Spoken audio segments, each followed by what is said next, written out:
ಸಾಧ್ಯವೂ ಎಲ್ಲ ಸಾಧ್ಯವೂ ನಿನ್ನಿಂದ ಎಲ್ಲ ಸಾಧ್ಯ. ಅಸಾಧ್ಯವೂ ಒಂದು ಇಲ್ಲ, ನಿನ್ನಿಂದ ಅಸಾಧ್ಯವೂ ಒಂದು ಇಲ್ಲ. ಸಾಧ್ಯವೂ ಎಲ್ಲ ಸಾಧ್ಯವೂ ನಿನ್ನಿಂದ ಎಲ್ಲ ಸಾಧ್ಯ. ಅಸಾಧ್ಯವೂ ಒಂದು ಇಲ್ಲ, ನಿನ್ನಿಂದ ಅಸಾಧ್ಯವೂ ಒಂದು ಇಲ್ಲ. ಸಮುದ್ರ ನಿನ್ನ ಕಂಡು ಬದಲಿ ಓಡಿದೆಯ. ಸಮುದ್ರ ನಿನ್ನ ಕಂಡು ಬದಲಿ ಓಡಿದೆಯ. ಯೋಗ ನಿನ್ನ ಕಂಡು ಯೋಗ ನಿನ್ನ ಕಂಡು ಹಿಂಜಾರಿ ಹೋಯಿತಯ್ಯ. ಯೋಗ ನಿನ್ನ ಕಂಡು ಹಿಂಜಾರಿ ಹೋಯಿತಯ್ಯ. ಸಾಧ್ಯವೂ ಎಲ್ಲ ಸಾಧ್ಯವೂ ನಿನ್ನಿಂದ ಎಲ್ಲ ಸಾಧ್ಯ. ಅಸಾಧ್ಯವೂ ಒಂದು ಇಲ್ಲ, ನಿನ್ನಿಂದ ಅಸಾಧ್ಯವೂ ಒಂದು ಇಲ್ಲ. ಸರ್ವಶಕ್ತನಾಗಿರುವ ಸಾರ್ವಭೌಮ ದೇವರು, ಹಲ್ಲೆಲೂಯ. ಅವರು ಶಿಷ್ಯರೆಲ್ಲ ದೋಣಿಯಲ್ಲಿ ಹೋಗುತ್ತಾ ಇರುವಾಗ ಬಿರುಗಾಳಿ ಬೀಸ್ತಾ ಇದೆ, ಕಡಲ ಮೇಲೆ ನಡೆದು ಬರುತ್ತಾರೆ. ಹಲ್ಲೆಲೂಯ. ಪೇತ್ರನನ್ನು ನೋಡಿ, ದೇವರೇ ಅದು ನೀವಾದರೆ, ಯೇಸುವೇ ನೀವಾದರೆ ನಾನು ಆ ರೀತಿಯಲ್ಲಿ ಬರಬೇಕೆಂದು ಬಯಸಿದರು. ಯೇಸು ಕರ್ತನು ಮೊದಲು ಅವರು ನೋಡುವಾಗ ಅವರು ಹೂದ ಅಂತ ಹೆದರುವಾಗ ಒಂದು ಮಾತು ಹೇಳಿದ್ದಾರೆ, ನಾನೇ. ಹಲ್ಲೆಲೂಯ. ಅದಕ್ಕೆ ಏನು ಅರ್ಥ ಗೊತ್ತಾ? ಇಬ್ರಿ ಭಾಷೆಯಲ್ಲಿ ಇರುವಾತನು, ಹಲ್ಲೆಲೂಯ, ಇರುವಾತನಾಗಿರುವ ಸರ್ವಶಕ್ತನು ನಾನು. ಕಡಲ ಮೇಲೆ, ಸಮುದ್ರದ ಮೇಲೆಯೂ ಎಲ್ಲ ಸೃಷ್ಟಿ ಮೇಲೆಯೂ ಅಧಿಕಾರವುಳ್ಳ ಸಾರ್ವಭೌಮ ಸರ್ವಶಕ್ತನಾಗಿರುವ ದೇವರು ನಾನು. ಅದು ಹೇಳಿದ ಮೇಲೆನೆ ಪೇತ್ರನು ನಂಬಿಕೆ ನೀಡ್ತಾನೆ, ನಾನು ಇದೇ ರೀತಿ ನಡೆಯಬೇಕು. ಹಲ್ಲೆಲೂಯ. ಅವನು ಯೇಸು ಮೇಲೆ ದೃಷ್ಟಿ ಇಟ್ಟು ನಡೆಯುವಾಗ ಅದ್ಭುತಕರವಾಗಿ ನೀರಿನ ಮೇಲೆ ನಡೆದನು. ಬಿರುಗಾಳಿಯನ್ನು ನೋಡಿದಾಗ ಮೂಡಿ ಹೋದನು. ಇವತ್ತು ನಾವು ಯೇಸುವನ್ನು ದೃಷ್ಟಿಸಿ ನೋಡಲು ಬಂದಿದ್ದೇವೆ, ದೇವರನ್ನು ಆರಾಧಿಸಿ ಬಂದಿದ್ದೇವೆ. ನಿಮ್ಮ ಗಮನ ಎಲ್ಲ ದೇವರ ಮೇಲೆ ಮಾತ್ರ ಇರಲಿ. ಮನೆ, ಕೆಲಸ, ಸಮಸ್ಯೆಗಳು, ಪರಿಶಾನಿಗಳು, ಕಷ್ಟಗಳನ್ನು ಬಗ್ಗೆ ಯೋಚನೆ ಮಾಡಬೇಡಿರಿ. ಎಲ್ಲ ದೇವರ ಪಾದದಲ್ಲಿ ಎಸಿ ಬಿಟ್ಬಿಡಿ. ಹಲ್ಲೆಲೂಯ. ನಮಗಾಗಿ ಚಿಂತಿಸುವ ಒಬ್ಬ ದೇವರಿದ್ದಾರೆ. ಹಲ್ಲೆಲೂಯ. ಚಿಂತಿಸಬೇಡಿರಿ, ನಾನು ನಿಮಗೋಸ್ಕರ ಚಿಂತಿಸುತ್ತೇನೆ. ಹಲ್ಲೆಲೂಯ. ಆದ್ದರಿಂದ ಆತನು ನಮಗೆ ಅದ್ಭುತಗಳನ್ನು ಈ ವರ್ಷದಲ್ಲಿ ಮಾಡುತ್ತಿದ್ದಾರೆ. ಆ ಕಡಲ ಮೇಲೆ ನಡೆದ ದೇವರು ನಮ್ಮನ್ನು ನಡೆಸುವ ಶಕ್ತನಾಗಿದ್ದಾನೆ. ಬನ್ನಿರಿ, ಜಯಿಸೋಣ ಈ ಹಾಡನ್ನು ಹಾಡಿ. ಕಡಲ ಮೇಲೆ ನಡೆದೆ ಎಲ್ಲ ಬಿರುಗಾಳಿ ಅಡಗಿಸಿದೆ. ಕಡಲ ಮೇಲೆ ನಡೆದೆ ಎಲ್ಲ ಬಿರುಗಾಳಿ ಅಡಗಿಸಿದೆ. ಶಕ್ತನನ್ನು ಗರ್ಜಿರುವೆ, ಸರ್ವಶಕ್ತನಿಗೆ. ಶೈಲನ ಗರ್ಜಿರುವೆ, ಸರ್ವಶಕ್ತನಿಗೆ. ಸಾಧ್ಯವೂ ಎಲ್ಲ ಸಾಧ್ಯವೂ ನಿನ್ನಿಂದ ಎಲ್ಲ ಸಾಧ್ಯ. ಅಸಾಧ್ಯವೂ ಒಂದು ಇಲ್ಲ, ನಿನ್ನಿಂದ ಅಸಾಧ್ಯವೂ ಒಂದು ಇಲ್ಲ. ಸಾಧ್ಯವೂ ಎಲ್ಲ ಸಾಧ್ಯವೂ ನಿನ್ನಿಂದ ಎಲ್ಲ ಸಾಧ್ಯ. ಅಸಾಧ್ಯವೂ ಒಂದು ಇಲ್ಲ, ನಿನ್ನಿಂದ ಅಸಾಧ್ಯವೂ ಒಂದು ಇಲ್ಲ. ಮನುಷ್ಯನಿಗೆ ಮರಣವೇ ಅಂತ್ಯ. ಆಮೇಲೆ ಏನು ನಡೆಯುತ್ತೆ ಗೊತ್ತಿಲ್ಲ. ಈ ಒಂದು ಪರಿಸ್ಥಿತಿ ಮರಣವನ್ನು ನಿತ್ಯ ಜೀವನ ಒಳಗಡೆ ಪ್ರವೇಶ ಮಾಡುವ ಒಂದು ಬಾಗಿಲಾಗಿ ಮಾರ್ಪಡಿಸಿದವರು ನಮ್ಮ ದೇವರು. ಪೌಲನು ಹೇಳ್ತಾನೆ, ಲೋಕದಲ್ಲಿ ಬದುಕುವುದೇ ನನಗೆ ಬೇಸರ, ದೇವರೊಂದಿಗೆ ಇರುವುದೇ ನನಗೆ ಸಂತೋಷ. ಹಲ್ಲೆಲೂಯ. ಅವರು ಮರಣವನ್ನು ಬಯಸಿದರು. ಯಾಕಂದ್ರೆ ನಾನು ಮರಣ ಹೊಂದಿದರೆ ಯಾರೊಂದಿಗೆ ಇರುವೆನು? ಯೇಸು ಜೊತೆಯಲ್ಲಿ. ಅಂದರೆ ನಮಗೆ ಮರಣ ಬಾಗಿಲು, ನಾವು ನಿತ್ಯ ಜೀವನದಲ್ಲಿ ಪ್ರವೇಶ ಮಾಡುವ ಬಾಗಿಲು. ಇವತ್ತು ಸತ್ರು ನಾನು ದೇವರೊಂದಿಗೆ ಇರುವೆನು ನಂಬಿಕೆ ನಡೆಕೊಂಡು ನಿಮಗಿದೆಯಾ? Hallelujah, hallelujah.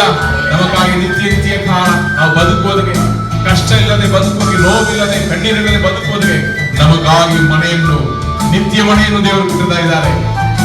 ಹಲ್ಲೆಲೂಯಾ. ಆದ್ದರಿಂದ ನಾವು ನಮ್ಮನ್ನು ಒಪ್ಪಿಸಿಕೊಡೋಣ. ನಾವು ಆ ಪರಿಪೂರ್ಣತೆಯನ್ನು ಆಧ್ಯಾತ್ಮಿಕ ಜೀವನದಲ್ಲಿ ಹೊಂದಬೇಕು ಎಂದು ದೇವರು ಬಯಸುತ್ತಾರೆ. ಆರಾಧನೆ ಸಂಪೂರ್ಣವಾಗಿ ಒಪ್ಪಿಸಿಕೊಂಡು ದೇವರನ್ನು ಆರಾಧಿಸುವುದು. ಹಲ್ಲೆಲೂಯಾ. ಆದ್ದರಿಂದ ಆ ಪುನರುತ್ಥಾನ ಹೊಂದಿದ ದೇವರನ್ನು ನಾವು ಆರಾಧಿಸೋಣ.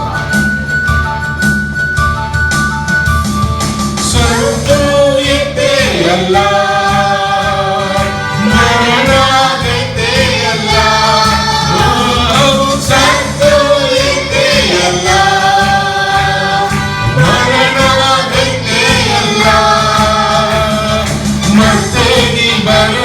ಎಲ್ಲ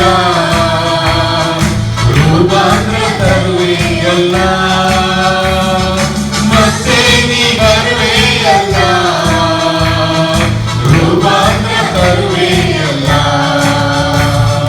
ಸಾಧ್ಯವೂ ಎಲ್ಲ ಸಾಧ್ಯವೂ ನಿನ್ನಿಂದ, ಎಲ್ಲ ಸಾಧ್ಯ. ಅಸಾಧ್ಯವೂ ಒಂದು ಇಲ್ಲ, ನಿನ್ನಿಂದ ಅಸಾಧ್ಯವೂ ಒಂದು ಇಲ್ಲ. ಸಾಧ್ಯವೂ ಎಲ್ಲ ಸಾಧ್ಯವೂ ನಿನ್ನಿಂದ, ಎಲ್ಲ ಸಾಧ್ಯ. ಅಸಾಧ್ಯವೂ ಒಂದು ಇಲ್ಲ, ನಿನ್ನಿಂದ ಅಸಾಧ್ಯವೂ ಒಂದು ಇಲ್ಲ. ದೇವರ ಪ್ರಶ್ನೆಯಲ್ಲಿ ನಾವು ಎಲ್ಲರೂ ಸ್ವಲ್ಪ ಸಮಯ ಎದ್ದೇಳದಿರಿದ್ದು ಹಲ್ಲೆಲೂಯಾ ದೇವರಿಗೆ ನಾವು ಮಹಿಮೆಯನ್ನು ಸಲ್ಲಿಸೋಣ, ದೇವರನ್ನು ಆರಾಧಿಸೋಣ. ಹಲ್ಲೆಲೂಯಾ. ನಿನ್ನಾಮ ಎತ್ತಿದರೆ ಸೈತಾನನು ಓಡು. ಹೌದು, ನಮ್ಮ ಜೀವನದಲ್ಲಿ ಕೆಲಸ ಮಾಡುವ ಸೈತಾನ ಎಲ್ಲ ಕ್ರಿಯೆಗಳು ಯೇಸುವಿನ ನಾಮದಲ್ಲಿ ನಾವು ದೇವರನ್ನು ಆರಾಧಿಸುವಾಗ, ನಾವು ದೇವರ ಪ್ರಸನ್ನತೆಯಲ್ಲಿ ನಾವು ಇರುತ್ತೇವೆ. ಹಾಗೆ ಇರುವಾಗ ಅಗ್ನಿ ಕೋಟೆಯಲ್ಲಿ ಇರುವ ನಮ್ಮನ್ನು ಮುಟ್ಟೋದು ಯಾರು, ನಮ್ಮ ಹತ್ತಿರ ಬರುವುದು ಯಾರಿಗೆ? ಹಲ್ಲೆಲೂಯಾ ಹಾಕಿದೆ. ದೇವರು ನಮ್ಮೊಂದಿಗೆ ಇರುವಾಗ ನಮಗೆ ವಿರೋಧವಾಗಿ ನಿಲ್ಲುವವನು ಯಾರು? ಹಲ್ಲೆಲೂಯಾ.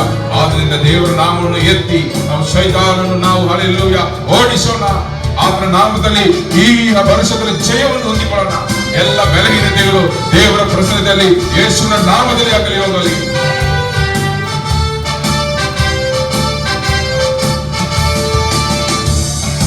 ನಿನ್ನಾಮ ಎತ್ತಿದರೆ ಸೈತಾನ ಓಡುವನು. ನಿನ್ನಾಮ ಎತ್ತಿದರೆ ಸೈತಾನ ಓಡುವನು. ನಿನ್ನಾಮದಿ ಕೈ ಚಾಚಲು ರೋಗವು ನೀಗುವುದು. ನಿನ್ನಾಮದಿ ಕೈ ಚಾಚಲು ರೋಗವು ನೀಗುವುದು. ಸಾಧ್ಯವೂ ಎಲ್ಲ ಸಾಧ್ಯವೂ ನಿನ್ನಿಂದ, ಎಲ್ಲ ಸಾಧ್ಯ. ಅಸಾಧ್ಯವೂ ಒಂದು ಇಲ್ಲ, ನಿನ್ನಿಂದ ಅಸಾಧ್ಯವೂ ಒಂದು ಇಲ್ಲ. ಸಾಧ್ಯವೂ ಎಲ್ಲ ಸಾಧ್ಯವೂ ನಿನ್ನಿಂದ, ಎಲ್ಲ ಸಾಧ್ಯ. ಅಸಾಧ್ಯವೂ ಒಂದು ಇಲ್ಲ, ನಿನ್ನಿಂದ ಅಸಾಧ್ಯವೂ ಒಂದು ಇಲ್ಲ. ಸಾಧ್ಯವೂ ಎಲ್ಲ ಸಾಧ್ಯವೂ ನಿನ್ನಿಂದ, ಎಲ್ಲ ಸಾಧ್ಯ. ಅಸಾಧ್ಯವೂ ಒಂದು ಇಲ್ಲ, ನಿನ್ನಿಂದ ಅಸಾಧ್ಯವೂ ಒಂದು ಇಲ್ಲ. ಕಡಲ ಮೇಲೆ ನಡೆದೆ ಎಲ್ಲ ಬಿರುಗಾಳಿ ಅಡಗಿಸಿದೆ. ಕಡಲ ಮೇಲೆ ನಡೆದೆ ಎಲ್ಲ ಬಿರುಗಾಳಿ ಅಡಗಿಸಿದೆ. ಸೈತಾನನು ಜಯಿಸಿರುವೆ, ಸರ್ವಶಕ್ತನೇ. ಸೈತಾನನು ಜಯಿಸಿರುವೆ. ಹಲ್ಲೆಲೂಯಾ. ಸರ್ವಶಕ್ತನೇ. ಸಾಧ್ಯವೂ ಸಾಧ್ಯವೂ ಎಲ್ಲ ಸಾಧ್ಯವೂ ನಿನ್ನಿಂದ, ಎಲ್ಲ ಸಾಧ್ಯ. ಅಸಾಧ್ಯವೂ ಒಂದು ಇಲ್ಲ, ನಿನ್ನಿಂದ ಅಸಾಧ್ಯವೂ ಒಂದು ಇಲ್ಲ. ಸಾಧ್ಯವೂ ಎಲ್ಲ ಸಾಧ್ಯವೂ ನಿನ್ನಿಂದ, ಎಲ್ಲ ಸಾಧ್ಯ. ಅಸಾಧ್ಯವೂ ಒಂದು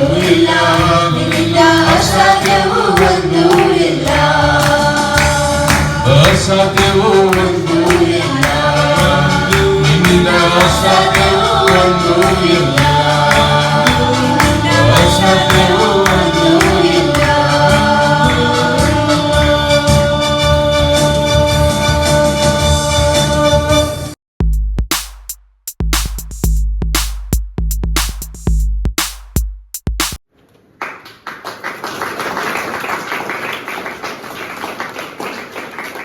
ಲೋಕನು ಅಧ್ಯಾಯ 18:27. ಮನುಷ್ಯನಿಗೆ ಅಸಾಧ್ಯವಾದ ಕಾರ್ಯಗಳು ದೇವರಿಗೆ ಸಾಧ್ಯವಾಗಿದೆ. ಮನುಷ್ಯರಿಗೆ ಅಸಾಧ್ಯವಾದ ಕಾರ್ಯಗಳು ದೇವರಿಗೆ ಸಾಧ್ಯವಾಗಿದೆ. ಹಲ್ಲೆಲೂಯಾ. ಮನುಷ್ಯರಿಗೆ ಅಸಾಧ್ಯವಾದ ಕಾರ್ಯಗಳು ದೇವರಿಗೆ ಸಾಧ್ಯವಾಗಿವೆ ಎಂದನು. ದೇವರಿಗೆ ಸಾಧ್ಯವಾಗಿವೆ. ಹಲ್ಲೆಲೂಯಾ. ನೀವು ವಾಕ್ಯವನ್ನು ಹಿನ್ನೆಲೆಯಿಂದ ತೆಗೆದು ನಾವು ಬರಿಯ ವಾಕ್ಯವನ್ನು ನೋಡಿದರೆ ಹಲವಾರು ಅರ್ಥಗಳು ನಮಗೆ ಸಿಗುತ್ತೆ. ಮನುಷ್ಯರಿಗೆ ಅಸಾಧ್ಯವಾದ ಕಾರ್ಯಗಳು ದೇವರಿಗೆ ಸಾಧ್ಯವಾಗಿದೆ.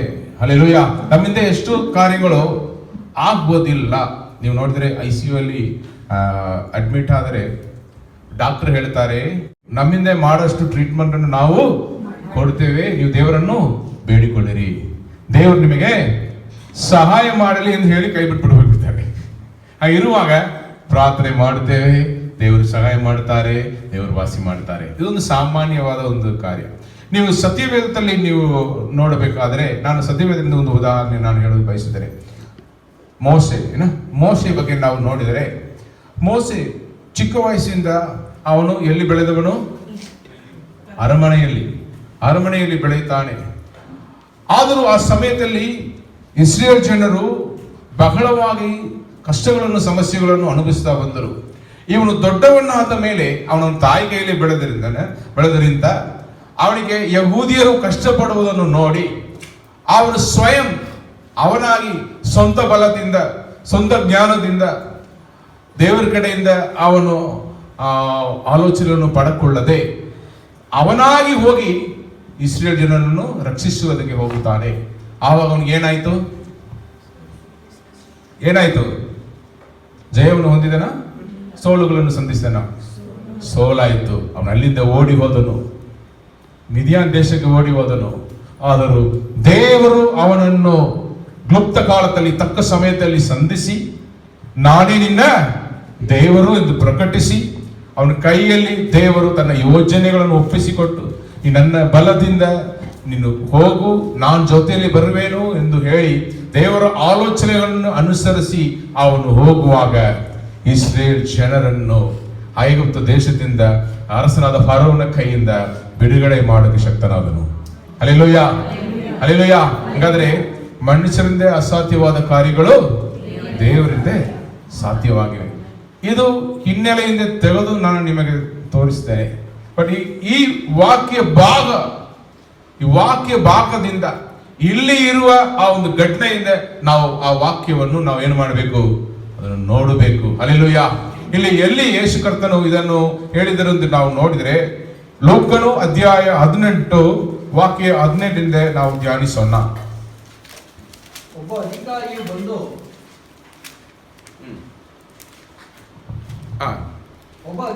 ಬಂದು ಒಳ್ಳೆ ಬೋಧಕನೇ, ನಾನು ನಿತ್ಯ ಜೀವಕ್ಕೆ ಬಾಧ್ಯನಾಗುವಂತೆ ಏನು ಮಾಡಬೇಕು ಎಂದು ಆತನನ್ನು ಕೇಳಲಾಗಿ, ಯೇಸು ಅವನಿಗೆ, ಇಲ್ಲಿ ಲೋಕದಲ್ಲಿ ಬದುಕುತ್ತಾ ಇರುವ ಎಲ್ಲರಿಗೂ ಇರೋ ಒಂದು ಆಸೆ ಆಕಾಂಕ್ಷೆ, ಒಂದು ಬಯಕೆ ಏನಂದ್ರೆ ನಿತ್ಯ ಜೀವನನ್ನು ನಾವು ಪಡೆದುಕೊಳ್ಳಬೇಕು. ಆ ಸ್ವರ್ಗೀಯ ರಾಜ್ಯದಲ್ಲಿ ನಾವು ಹೋಗಿ ಸೇರಬೇಕು. ನಾವು ಮರಣ ಹೊಂದಿದ ಮೇಲೆ ನಾವು ಪರಲೋಕ ರಾಜ್ಯದಲ್ಲಿ ನಾವು ಹೋಗಿ ಸೇರಬೇಕು, ದೇವರೊಂದಿಗೆ ಇರಬೇಕು. ಮೋಕ್ಷ, ಮುಕ್ತಿ ಇದು ನಮ್ಮಲ್ಲಿ ಆಗಬೇಕು. ಇದಕ್ಕೋಸ್ಕರನೇ ಮನುಷ್ಯನು ಧರ್ಮಗಳನ್ನು ಹಿಂಬಾಲಿಸ್ತಾ ಬರ್ತಾ ಇದ್ದಾನೆ. ಅದೇ ರೀತಿಯಲ್ಲಿ ಇಲ್ಲಿ ಒಬ್ಬ ಯಹೂದಿಯನು ಯೇಸುವಿನ ಬಳಿಗೆ ಬಂದು, ಒಳ್ಳೆ ಬೋಧಕನೇ, ನಾನು ನಿತ್ಯ ಜೀವಕ್ಕೆ ಬಾಧ್ಯನಾಗುವಂತೆ ಏನು ಮಾಡಬೇಕು ಎಂದು ಆತನನ್ನು ಕೇಳಲಾಗಿ, ನನ್ನನ್ನು ಒಳ್ಳೆಯವನೆಂದು ಯಾಕೆ ಹೇಳುತ್ತಿ? ದೇವರೊಬ್ಬನೇ ಹೊರತು ಮತ್ತಾವನು ಒಳ್ಳೆಯವನಲ್ಲ. ಹಾಗಾದ್ರೆ ಯೇಸು ಕರ್ತನ ದೇವರಿಲ್ಲವೇ? ಸರಿ, ಮುಂದೆ ನೋಡೋಣ. ವ್ಯಭಿಚಾರ ಮಾಡಬಾರದು, ನರಹತ್ಯೆ ಮಾಡಬಾರದು, ಗದಿಯಬಾರದು, ಸುಳ್ಳು ಸಾಕ್ಷಿ ಹೇಳಬಾರದು, ನಿನ್ನ ತಂದೆ ತಾಯಿಗಳನ್ನು ಸನ್ಮಾನಿಸಬೇಕು, ನಿನ್ನ ತಂದೆ ತಾಯಿಗಳನ್ನು ಸನ್ಮಾನಿಸಬೇಕು ಎಂಬ ದೇವರ ಆಜ್ಞೆಗಳು ನಿನಗೆ ನಿನಗೆ ಗೊತ್ತಿವೆ ಅಷ್ಟೇ ಎಂದು ಹೇಳಿದನು. ಅದಕ್ಕಾದನು ನಾನು ಚಿಕ್ಕಂದಿನಿಂದಲೂ ಇವೆಲ್ಲಕ್ಕೂ ಸರಿಯಾಗಿ ನಡ್ಕೊಂಡು ಬಂದಿದ್ದೇನೆ, ನಾನು ಚಿಕ್ಕಂದಿನಿಂದಲೇ ಇವೆಲ್ಲಕ್ಕೂ ಸರಿಯಾಗಿ ನಡ್ಕೊಂಡು ಬಂದಿದ್ದೇನೆ ಎಂದು ಹೇಳಲು ಇಲ್ಲಿ ನಾನು ನಿಲ್ಲಿಸ್ತೇನೆ. ನಮಗೆ ಇರುವ ನಾವು ಆತ್ಮೀಕ ಜೀವನವನ್ನು ಅರ್ಥ ಮಾಡಿಕೊಳ್ಳುವ ಒಂದು ರೀತಿ ಇದೆ. ನಾನು ಎಷ್ಟೋ ಜನರನ್ನು ಕ್ರೈಸ್ತರನ್ನು ಸಂಧಿಸುವಾಗ ಪೆಂತೆಕೋಸ್ತೆ ಸಭೆಗಳಲ್ಲಿ ನಾವು ಜೋರಾಗಿ ಕೂಗಾಡಿ ಹಲ್ಲೆಲೂಯಾ ಹೇಳಿ ಅನ್ಯ ಭಾಷೆಯಲ್ಲಿ ಮಾತನಾಡಿ ಆರಾಧಿಸುವುದನ್ನು ಅವ್ರು ನೋಡಿ ಹೇಳ್ತಾರೆ, ನಾವು ಈ ರೀತಿ ಎಲ್ಲ ಮಾಡೋದಿಲ್ಲ, ನಾವು ಆರಾಮಾಗಿ ನಿಂತ್ಕೊಂಡು ಸೈಲೆಂಟ್ ಆಗಿ ಮಾಡ್ತೇವೆ, ನೀವು ಒಂಥರ ಮಾಡ್ತೀರಿ, ನಾವು ಒಂಥರ ಮಾಡ್ತೇವೆ ಹಂಗೆ ಹೇಳ್ತಾರೆ. ನಿಜವಾಗಿ ಈ ನಿಮ್ಮ ರೀತಿ ಬೇರೆ, ನಮ್ಮ ಭಕ್ತಿ ಬೇರೆ, ನಿಮ್ಮ ಆಧ್ಯಾತ್ಮಿಕ ಜೀವನ ಬೇರೆ, ನಮ್ಮ ಆಧ್ಯಾತ್ಮಿಕ ಜೀವನ ಬೇರೆ ಎಂದು ಅವರು ಬೇರ್ಪಡಿಸಿ ಮಾತನಾಡೋದನ್ನು ನಾನು ನೋಡಿದೆ. ನಾನು ಕೂಡ ಚಿಕ್ಕ ವಯಸ್ಸಿಂದ ಅವರು ಹೆಂಗೆ ಆರಾಧಿಸ್ತಾ ಬಂದರು ಆ ರೀತಿಯಲ್ಲಿ ನಾನು ಒಂದು ಫೋಟೋ ಮುಂದೆ ನಿಂತ್ಕೊಂಡು ಭಕ್ತಿ ಅಡಿಸಿ ಕಣ್ಮುಚ್ಚಿ ಪ್ರಾರ್ಥನೆ ಮಾಡ್ತಾ ಬಂದೆ. ನಿಜ, ನಾನು ಇಲ್ಲ ಅಂತ ನಾನು ಹೇಳಲ್ಲ. ಬಟ್ ನಾವು ಬೆಳೆಯುವಾಗ ನಮಗೆ ಅರ್ಥವಾಯಿತು ಇದು ಸಾಲದು. ಬಹಳ ಕಷ್ಟಗಳನ್ನು ನೋವುಗಳನ್ನು ನಾನು ಅನುಭವಿಸ್ತಾ ಬರುವಾಗ ಅಲ್ಲಿ ನಾನು ಕಣ್ಮುಚ್ಚಿ ಆರಾಮಾಗಿ ಪ್ರಾರ್ಥನೆ ಮಾಡೋಕ್ಕಾಗಲ್ಲ, ಕಣ್ಣೀರು ಹಾಕಿ ಮೊಣಗಾಳಲ್ಲಿ ನಿಂತು ಪ್ರಾರ್ಥನೆ ಮಾಡಬೇಕಾದ ಪರಿಸ್ಥಿತಿ ಬಂದಿತ್ತು. ಅಲ್ಲಿ ನನಗೆ ಬಿಡುಗಡೆ ಸಿಗಿತ್ತು. ಹಲ್ಲೆಲೂಯಾ. ಹಾಗೆ ಇರುವಾಗ ನಾವಾಗಿ ಒಂದು ನಮಗೋಸ್ಕರ ಒಂದು ಆಧ್ಯಾತ್ಮಿಕ ಜೀವನವನ್ನು ನಾವು ಆರಿಸಿಕೊಂಡು ನಾನು ಹಿಂಗೆ ಬದುಕುವೇನು, ದೇವರು ನನ್ನನ್ನು ಆಶೀರ್ವದಿಸಬೇಕು ಎಂದು ನಾವು ಒಂದು we have our own Christianity, we have our own spiritual life. ನಮ್ಮ ಆತ್ಮಿಕತೆಯನ್ನು ನಾವೇ ಏನು ಮಾಡ್ತೇವೆ, ಸೃಷ್ಟಿ ಮಾಡಿ ಇದೇ ಸರಿ ಎಂದು ನಾವು ಅದನ್ನೇ ಮಾಡ್ತಾ ಬರ್ತಾ ಇದ್ದೇವೆ. ಆದರೂ ನಮ್ಮ ಜೀವನದಲ್ಲಿ ಮುಂದಕ್ಕೆ ಹೋಗೋದಕ್ಕೆ ಅವಕಾಶ ಸಿಗ್ತಾ ಇಲ್ಲ, ಯಾವುದು ಆಶೀರ್ವಾದಗಳು ಸಿಗ್ತಾ ಇಲ್ಲ, ಏನೋ ಒಂದು ತಡೆ ಆಗ್ತಾ ಇದೆ, ನಾವು ಜಯವನ್ನು ಹೊಂದುತ್ತಾ ಇಲ್ಲ. ಹಾಗೆ ಇರುವಾಗ ಇಲ್ಲಿ ನಾನು ನಿಮಗೆ ಹೇಳೋ ಬಯಸುವುದು ಏನಂದ್ರೆ, ದೇವರು ನಿಮ್ಮ ಸ್ವಂತ ಆಧ್ಯಾತ್ಮಿಕತೆಯನ್ನು ಅನುಸರಿಸಬೇಡಿ. ಯಾಕೆ ಹೇಳ್ತಂದ್ರೆ, ಇವನು ಅರ್ಥ ಮಾಡಿಕೊಂಡ ರೀತಿ, ಇವನು ಯೇಸುವನ್ನು ದೇವರಾಗಿ ನೋಡಲಿಲ್ಲ. ಪೇತ್ರನು ಯೇಸುವನ್ನು ಈ ಲೋಕದಲ್ಲಿ ಇರುವ ಎಲ್ಲರೂ ನನ್ನನ್ನು ಹೆಂಗೆ ಅರ್ಥ ಮಾಡಿಕೊಂಡ್ರೆ ಯೇಸು ಕರ್ತನು ಶಿಷ್ಯರ ಬಳಿಗೆ ಅವರು ವಿಚಾರಿಸುವಾಗ, ಈ ಜನರು ನಿಮ್ಮನ್ನು ಪ್ರವಾದಿಯನ್ನು ಕರೆಯುತ್ತಾರೆ, ಬೋಧಕರನ್ನು ಕರೆಯುತ್ತಾರೆ, ಹಂಗೆ ಹಿಂಗೆಲ್ಲ ಹೇಳುವಾಗ ಪೇತ್ರನು ಮಾತ್ರ ಏನು ಹೇಳಿದನು, ನೀವು ಲೋಕಕ್ಕೆ ಬರಲಿಕ್ಕಿರುವ ಲೋಕದ ರಕ್ಷಕನು, ದೇವರ ಮಗನು. ಹಲ್ಲೆಲೂಯಾ. ದೇವರ ಮಗನಂದ್ರೆ ದೇವರಿಗೆ ಸಮಾನವಾದವರು, ತಂದೆಯಾದ ದೇವರು, ಮಗನಾದ ಯೇಸು ಕ್ರಿಸ್ತನು, means God the Father, God the Son ಹಂಗೆ ಹೇಳಬೇಕು, ಗಾಡ್ ದ ಹೋಲಿ ಸ್ಪಿರಿಟ್. ಈ ರೀತಿಯಲ್ಲಿ ಅವನು ಹೇಳ್ತಾನೆ. ಬಟ್ ಇಲ್ಲಿ ಆ ಬಂದಿರುವ ಆ ಯಹೂದಿಯನು, ಆ ಶ್ರೀಮಂತನು, ಅವನು ಹೇಳೋದು ಏನಂತಾರೆ, ಯೇಸು ಕರ್ತನು ಒಂದು ಬೋಧಕರನ್ನು ಅರ್ಥ ಮಾಡಿಕೊಂಡು ಅವರನ್ನು ಒಳ್ಳೆಯ ಬೋಧಕರು. ಆ ಕಾಲದಲ್ಲಿ ಬದುಕುತ್ತಾ ಇರುವ ಬೋಧಕರೆಲ್ಲ ಕಪ್ಪಟಿಗಳಾಗಿದ್ದರು. ಅವರು ಒಳಗಡೆ ಒಂದು ಹೊರಗಡೆ ಒಂದು, ಆ ರೀತಿಯಲ್ಲಿ ಎರಡು ಡಬಲ್ ಸ್ಟ್ಯಾಂಡರ್ಡ್ ಲೈಫ್ ಬದುಕುತ್ತಾ ಇದ್ದರಿಂದ ಯೇಸು ಕರ್ತರು ಹೇಳ್ತಾರೆ, ನೀನು ನನ್ನನ್ನು ಅವರಲ್ಲಿ ಒಬ್ಬರಾಗಿ ನೋಡ್ತೀಯಾ. ಆದ್ರಿಂದ ಅವನಿಗೆ ಈ ರೀತಿಯಲ್ಲಿ ಅವರು ಉತ್ತರ ಕೊಡ್ತಾರೆ, ನನ್ನನ್ನು ಒಳ್ಳೆಯವೆಂದು ಯಾಕೆ ಹೇಳುತ್ತಿ, ದೇವರೊಬ್ಬನೇ ಹೊರತು ತಾವನು ಒಳ್ಳೆಯವನಲ್ಲ. ಆಮೇಲೆ ಕಟ್ಟಳೆಗಳನ್ನು ಹೇಳುತ್ತಾರೆ. ಹಳೆಯ ನಿಯಮದಲ್ಲಿ ಕಟ್ಟಳೆಗಳು ಕೊಡಲ್ಪಟ್ಟಿವೆ. ವ್ಯಭಿಚಾರ ಮಾಡಬಾರದು, ನರಹತ್ಯೆ ಮಾಡಬಾರದು, ಕದಿಬಾರದು, ಸುಳ್ಳು ಸಾಕ್ಷಿ ಹೇಳಬಾರದು, ನಿನ್ನ ತಂದೆ ತಾಯಿಗಳನ್ನು ಸನ್ಮಾನಿಸಬೇಕು. ನಾನು ಚಿಕ್ಕ ವಯಸ್ಸಿನಲ್ಲ ನಾನು ಪಾಲಿಸ್ತಾ ಬರ್ತಾ ಇದ್ದೇನೆ. ಮತ್ತೇನು, ನೀವು ನಿಮ್ಮನ್ನು ನೋಡುವ ರೀತಿ ಬೇರೆ, ದೇವರು ನಮ್ಮನ್ನು ನೋಡುವ ರೀತಿ ಬೇರೆ. ಹಲ್ಲೆಲೂಯಾ. ನಾವು ನಮಗಾಗಿ ನಾವು ಆರಿಸಿಟ್ಟಿರುವ ಆತ್ಮಿಕ ಜೀವನ ಅದು ಒಂದು ವೇಳೆ ನಮಗೆ ಮೆಚ್ಚುಗೆ ಆಗಿರ್ಬೋದು. ನಾವು ಒಂದು 2-3 ಹಾಡನ್ನು ಹಾಡಿ ಮುಗಿಸಿದ ಮೇಲೆ ನಮಗೆ ಒಂದು ಸ್ಯಾಟಿಸ್ಫ್ಯಾಕ್ಷನ್ ಸಿಗುತ್ತೆ, ನಾನು ಇವತ್ತು ದೊಡ್ಡ ಆರಾಧನೆ ಮಾಡಿಬಿಟ್ಟೆ. ಬಟ್ ನಾವು ಮಾಡಿದ ಆರಾಧನೆ ದೇವರಿಗೆ ಮೆಚ್ಚುಗೆ ಆಗಿತ್ತ? ಯಾವಾಗಲೂ ನಾವು ಆ ರೀತಿಯಲ್ಲಿ ಯೋಚನೆ ಮಾಡಿದೇವ? ನಾನು ಮಾಡಿದ ಆರಾಧನೆ, ನಾನು ಇವತ್ತು ದೇವರು ಕೊಟ್ಟ ಸಮಯ ದೇವರಿಗೆ ಇಷ್ಟವಾಯ್ತಾ? ಅದನ್ನು ನಾವು ನೋಡಬೇಕು.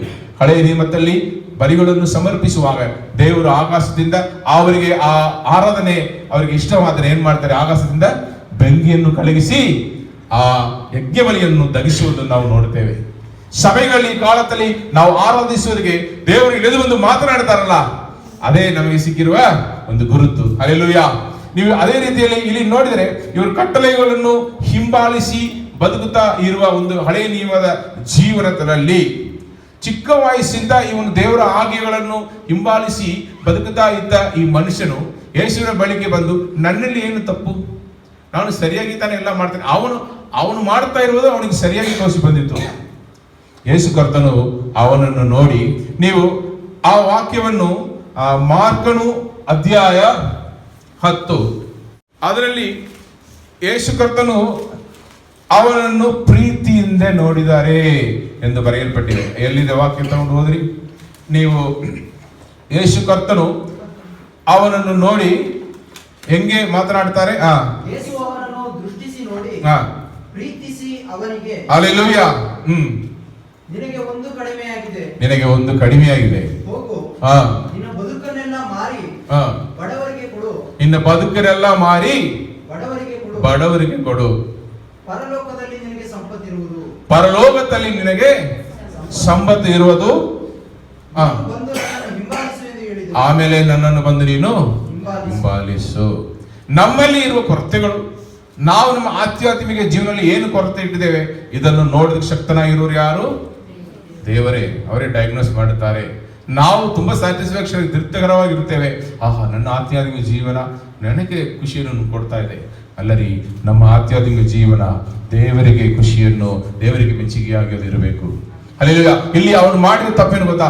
ಮೊದಲನೇದಾಗಿ ಅವನು ಯೇಸು ಕರ್ತನನ್ನು ದೇವರಾಗಿ ನೋಡಲಿಲ್ಲ.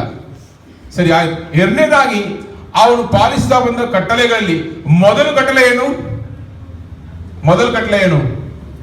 ನಾನೇ ನಿಮ್ಮ ದೇವರಾದ ಯೆಹೋವ, ನನ್ನನ್ನು ಹೊರತು ನಿಮಗೆ ಬೇರೆ ದೇವರುಗಳು ಇಲ್ಲ, ನನಗೆ ಹೋಲಿಕೆಯಾಗಿ ನೀವು ಯಾವ ವಿಗ್ರಹಗಳನ್ನು ಮಾಡಿಕೊಳ್ಳಬಾರದು. ಇಲ್ಲಿ ಇವನು ಏನು ಮಾಡ್ತಾನೆ ಗೊತ್ತಾ? ದೇವರನ್ನು ಇಡಬೇಕಾದಿರುವ ಆ ಸ್ಥಳದಲ್ಲಿ ಹಣವನ್ನು ಇಟ್ಟಿದ್ದಾನೆ. ಅವನನ್ನು ಆಳ್ವಿಕೆ ಮಾಡ್ತಾ ಇದ್ದದ್ದು ಏನು? ಅವನು ಸಂಪಾದಿಸಿದ ಹಣ. ಆಮೇಲೆ ಹಳೆಯ ನಿಯಮದಲ್ಲಿ ದೇವರು ಹೇಳಿದರು, ನೀವು ನನ್ನನ್ನು ಪೂರ್ಣ ಮನಸ್ಸಿಂದ, ಪೂರ್ಣ ಬುದ್ಧಿಯಿಂದ, ಪೂರ್ಣ ಹೃದಯದಿಂದ, ಜೀವಮಾನವಲ್ಲ ನನ್ನನ್ನು ಪ್ರೀತಿಸಬೇಕು. ಆಮೇಲೆ ಅದಕ್ಕೆ ಸಮಾನವಾಗಿರುವ ಎರಡನೇ ಆಜ್ಞೆ ಏನು? ಕಟ್ಟಳೆ, ನೀವು ನಿನ್ನನ್ನು ಪ್ರೀತಿಸುವ ಹಾಗೆ ನಿನ್ನ ನೆರೆಯವರನ್ನು ಪ್ರೀತಿಸಬೇಕು. ಸರಿ, ಇವನು ಹಣವನ್ನು ಬಡವರಿಗೂ, ಕಷ್ಟಪಟ್ಟವರಿಗೂ, ಕಣ್ಣು ಮುಂದೆ ಇರೋ ಬಿಧವೆ ಅನಾಥರಿಗೂ ಹಂಚಿ ಕೊಡ್ತಾ ಇಲ್ಲ. ತನಕ್ಕೋಸ್ಕರನೇ ಅವನೇನ್ ಮಾಡ್ತಾನೆ? ಅದನ್ನು ಸೇರಿಸಿಕೊಂಡು ಇಟ್ಟಿರ್ತಾನೆ. ನಿಜವಾದ ದೇವರ ಮಕ್ಕಳು ಯಾರು ಗೊತ್ತಾ? ಅವರಲ್ಲಿ ಇರುವ ಗುರುತು, ಅವರು ಪ್ರೀತಿಯನ್ನು ಇನ್ನೊಬ್ಬರ ಜೊತೆಗೆ ಹಂಚಿಕೊಳ್ಳುತ್ತಾರೆ. ತನ್ನಲ್ಲಿರುವ ಹಣ, ತನಗಿರುವ ಸಮಯ, ತನಗೆ ಹಣ ಇಲ್ಲದೆ ಅದರ ಸಮಯವನ್ನು ಕೊಡುತ್ತಾರೆ, ಅವ್ರಿಗೋಸ್ಕರ ಪ್ರೇಯರ್ ಮಾಡುತ್ತಾರೆ, ಅವರಿಗೆ ಸಂದೇಶವನ್ನು ಕೊಡ್ತಾರೆ. ಈ ರೀತಿಯಲ್ಲಿ ಏನಿದೆಯೋ ಅದನ್ನು ಏನ್ ಮಾಡ್ತಾರೆ? ಹಂಚಿಕೊಂಡು ಪ್ರೀತಿಯನ್ನು ತೋರಿಸ್ತಾರೆ. ಇಲ್ಲಿ ಇವನಿಗೆ ಸಿಕ್ಕಾಪಟ್ಟ ಹಣ ಇದ್ದರೂ ಕೂಡ ಅಲ್ಲಿ ಇರುವ ಬಡವರಿಗೆ ಅವನು ಹಂಚಿಕೊಡ್ತಾ ಇಲ್ಲ. ಅವನು ತನಗೋಸ್ಕರ ಮಾತ್ರ ಅವನು ಜೀವಿಸ್ತಾ ಇದ್ದನು, ಸ್ವಾರ್ಥಿಯಾಗಿ ಜೀವಿಸ್ತಾ ಇದ್ದನು. ಆದ್ದರಿಂದ ಯೇಸು ಕರ್ತನು, ನಿನ್ನಲ್ಲಿ ಒಂದು ಕೊರತೆ ಉಂಟು. ಏನು? ವಿಗ್ರಹ ಅಂದ್ರೆ ಬರೀ ದೇವರಿಗೆ ಬದಲಾಗಿ ನಾವು ಕಲ್ಲುಗಳನ್ನು ಆರಾಧಿಸೋದು ಮಾತ್ರ ವಿಗ್ರಹ ಆರಾಧನೆ ಅಲ್ಲ. ದೇವರಿಗೆ ಬದಲಾಗಿ ಯಾವುದು ವಸ್ತನ್ನು ದೇವರನ್ನು ಇಡಬೇಕಾದ ಸ್ಥಳದಲ್ಲಿ ಇಟ್ಟರೆ, ನಮ್ಮ ಹೃದಯದಲ್ಲಿ ಇಟ್ಟರು, ಅದೇನಾಗುತ್ತದೆ? ವಿಗ್ರಹ ಆರಾಧನೆ ಆಗುತ್ತದೆ. ಆದ್ದರಿಂದ ಇವನು ಮಾಡಿದ ದೊಡ್ಡ ತಪ್ಪೇನೆಂದರೆ, ಮೊದಲು ಯೇಸು ಕರ್ತನನ್ನು ದೇವರಾಗಿ ನೋಡಲಿಲ್ಲ. ಎರಡನೇದಾಗಿ ದೇವರನ್ನು ಇಡಬೇಕಾಗಿರುವ ಸ್ಥಳದಲ್ಲಿ ಅವನು ಹಣವನ್ನು ಇಟ್ಟಿದ್ದಾನೆ. ಆದ್ದರಿಂದ ನೀವು ನೋಡಿದರೆ ಯೇಸು ಕರ್ತನು ಈ ರೀತಿಯಲ್ಲಿ ಅವನು ಹೇಳಿದ ತಕ್ಷಣವೇ ಅವನ ರಿಯಾಕ್ಷನ್, ಅವನ ಪ್ರತಿಕ್ರಿಯೆ ಅವನು ಹೆಂಗೆ ಇರ್ತೀವಿ ನಾವು ನೋಡೋಣ. ಅವನು ಬಹಳ ಆಸ್ತಿ ಉಳ್ಳವನಾಗಿದ್ದರಿಂದ ಈ ಮಾತಿಗೆ ದುಃಖದಿಂದ. ಹಾಗಾದ್ರೆ ಏನು? ನನಗೆ ಯೇಸು ಬೇಡ, ಹಣ ಬೇಕು. ಈ ಕಾಲದಲ್ಲಿ ನಾವು ಬದುಕೋದಕ್ಕೆ ಹಣ ಬೇಕು, ನಾನು ಇಲ್ಲ ಅಂತ ಹೇಳಲ್ಲ. ಬಟ್ ಹಣವನ್ನು ಕೊಡುವ ಒಬ್ಬ ದೇವರಿದ್ದಾರೆ. ಹಲ್ಲೆಲೂಯಾ. ಏನು ಹೇಳಿದರು? ಮತ್ತಾಯ ಅಧ್ಯಾಯ 6:33 ಏನು ಹೇಳಿದರು? ತಗೊಂಡು ಹೋದ್ರಿ ಬೇಗ. ದೇವರ ರಾಜ್ಯಕ್ಕಾಗಿಯೂ ನೀವು ಮೊದಲು ದೇವರ ರಾಜ್ಯಕ್ಕಾಗಿಯೂ ನೀತಿಗಾಗಿಯೂ ತವಕ ಪಡಿರಿ, ಇವುಗಳ ಕೂಡ ಎಲ್ಲವೂ ನಿಮಗೆ ದೊರಕುವುದು. ಅವು ಎಲ್ಲವಂದ್ರೆ ಏನು? ಮೇಲೆ ಇರುವ ವಾಕ್ಯಗಳನ್ನು ಒಂದ್ಸಾರಿ ಓದ್ರಿ, ಬೇಗ ಓದ್ರಿ. ಏನು ಊಟ ಮಾಡಬೇಕು, ಏನು ಕುಡಿಯಬೇಕು, ಏನು ಹೊತ್ತುಕೊಳ್ಬೇಕು, ಏನು ಚಿಂತೆ ಮಾಡಬೇಡಿರಿ. ಇವೆಲ್ಲಗಳಿಗಾಗಿ ಅಜ್ಞಾನಿಗಳು ತವಕ ಪಡುತ್ತಾರೆ. ಹಲ್ಲೆಲೂಯಾ. ನೀವು ಅಡವಿ ಹುಲ್ಲನ್ನು ನೋಡಿರಿ, ಅದನ್ನ ಕೆಲಸ ಮಾಡ್ತಾ ಅದಕ್ಕೆ ಉಡಿಸಿ ತೊಡಿಸ್ತಾರೆ ದೇವರು. ಹಲ್ಲೆಲೂಯಾ. 6 ಹಕ್ಕಿಗಳನ್ನು ನೋಡಿರಿ, ಅದು ದೊಡ್ಡ ಕೆಲಸ ಮಾಡುದಿಲ್ಲ, ಅದಕ್ಕೆ ತಕ್ಕ ಸಮಯದಲ್ಲಿ ದೇವರು ಆಹಾರವನ್ನು ಕೊಡುತ್ತಾರೆ.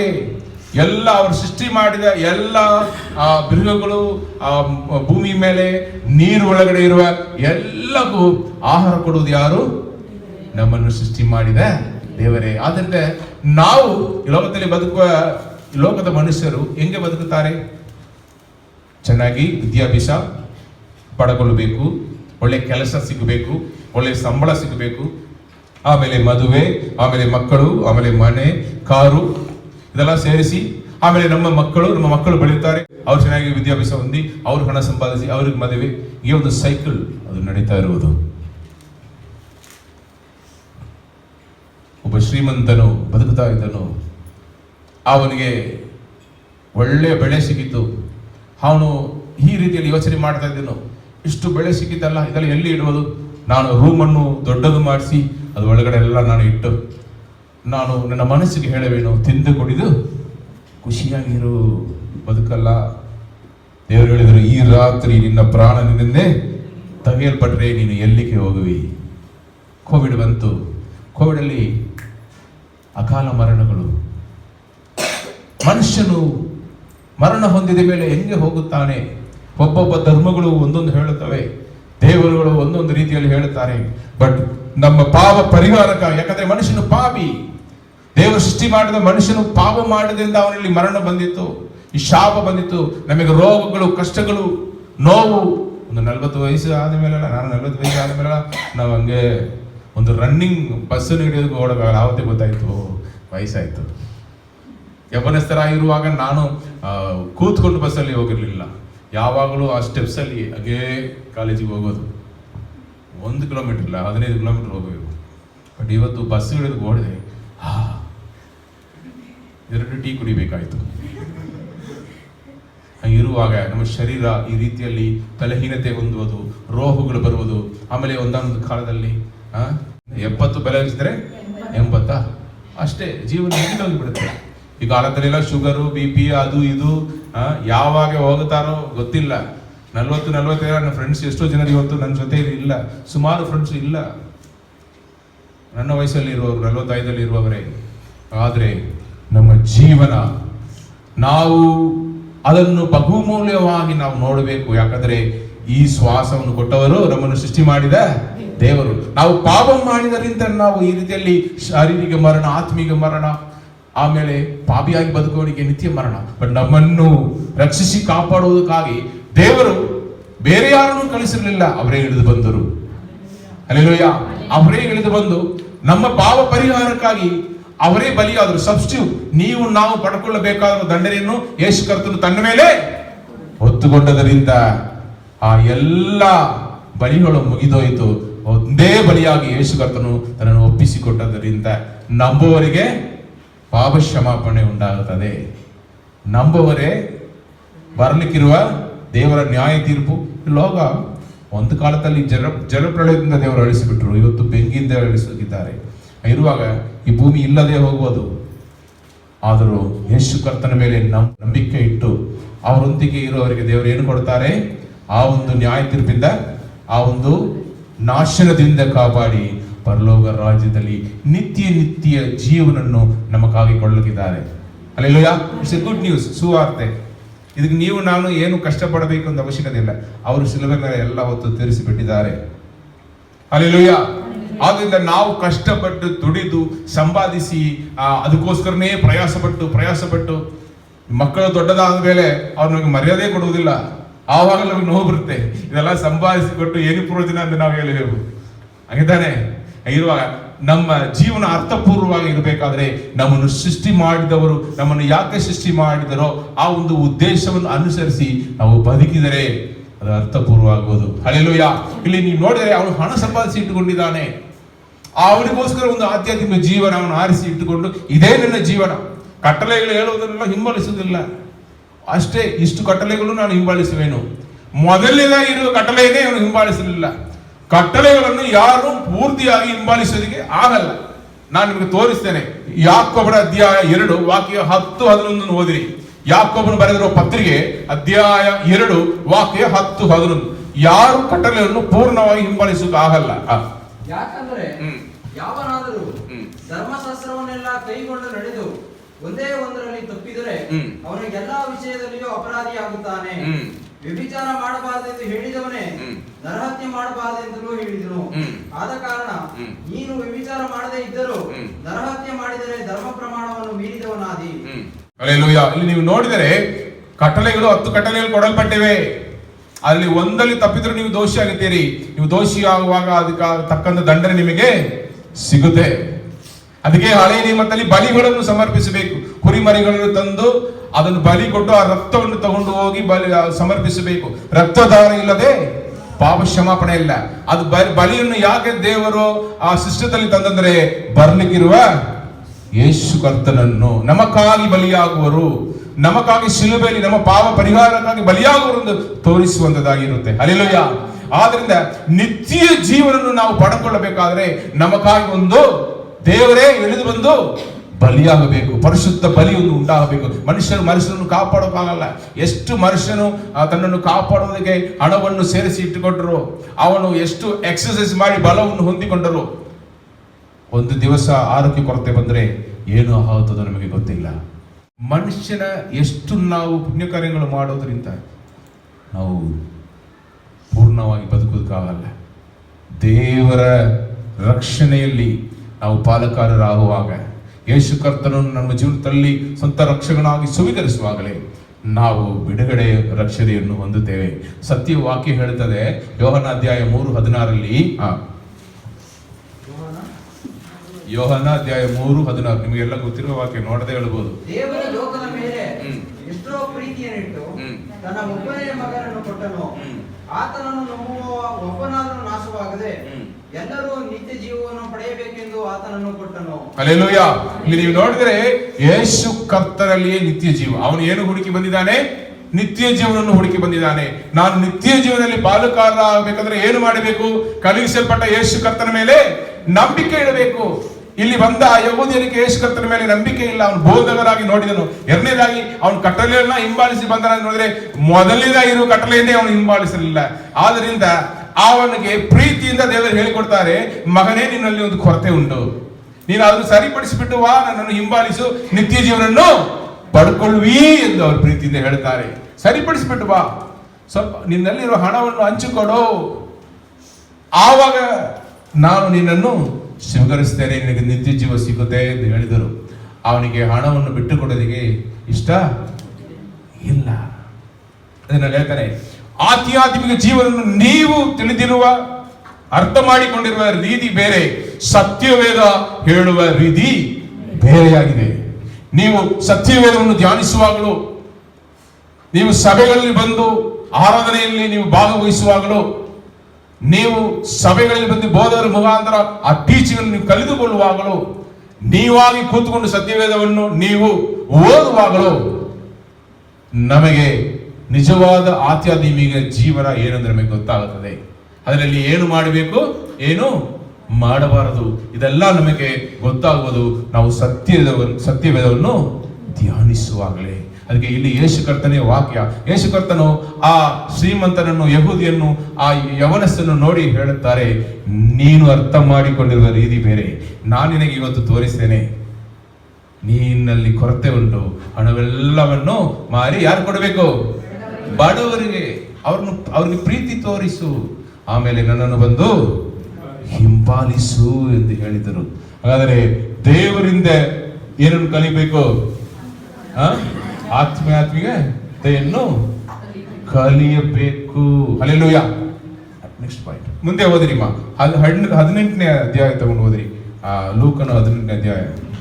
ಈ ಮಾತನ್ನು ಕೇಳಿದವರು ಹೀಗಿದ್ದರೆ ಯಾರಿಗೆ ರಕ್ಷಣೆಯಾದೀತು ಎಂದು ಕೇಳಲು ಆತನು, ಮನುಷ್ಯರಿಗೆ ಅಸಾಧ್ಯವಾದ ಕಾರ್ಯಗಳು ದೇವರಿಗೆ ಸಾಧ್ಯವಾಗಿವೆ. ಹಲ್ಲೆಲೂಯಾ.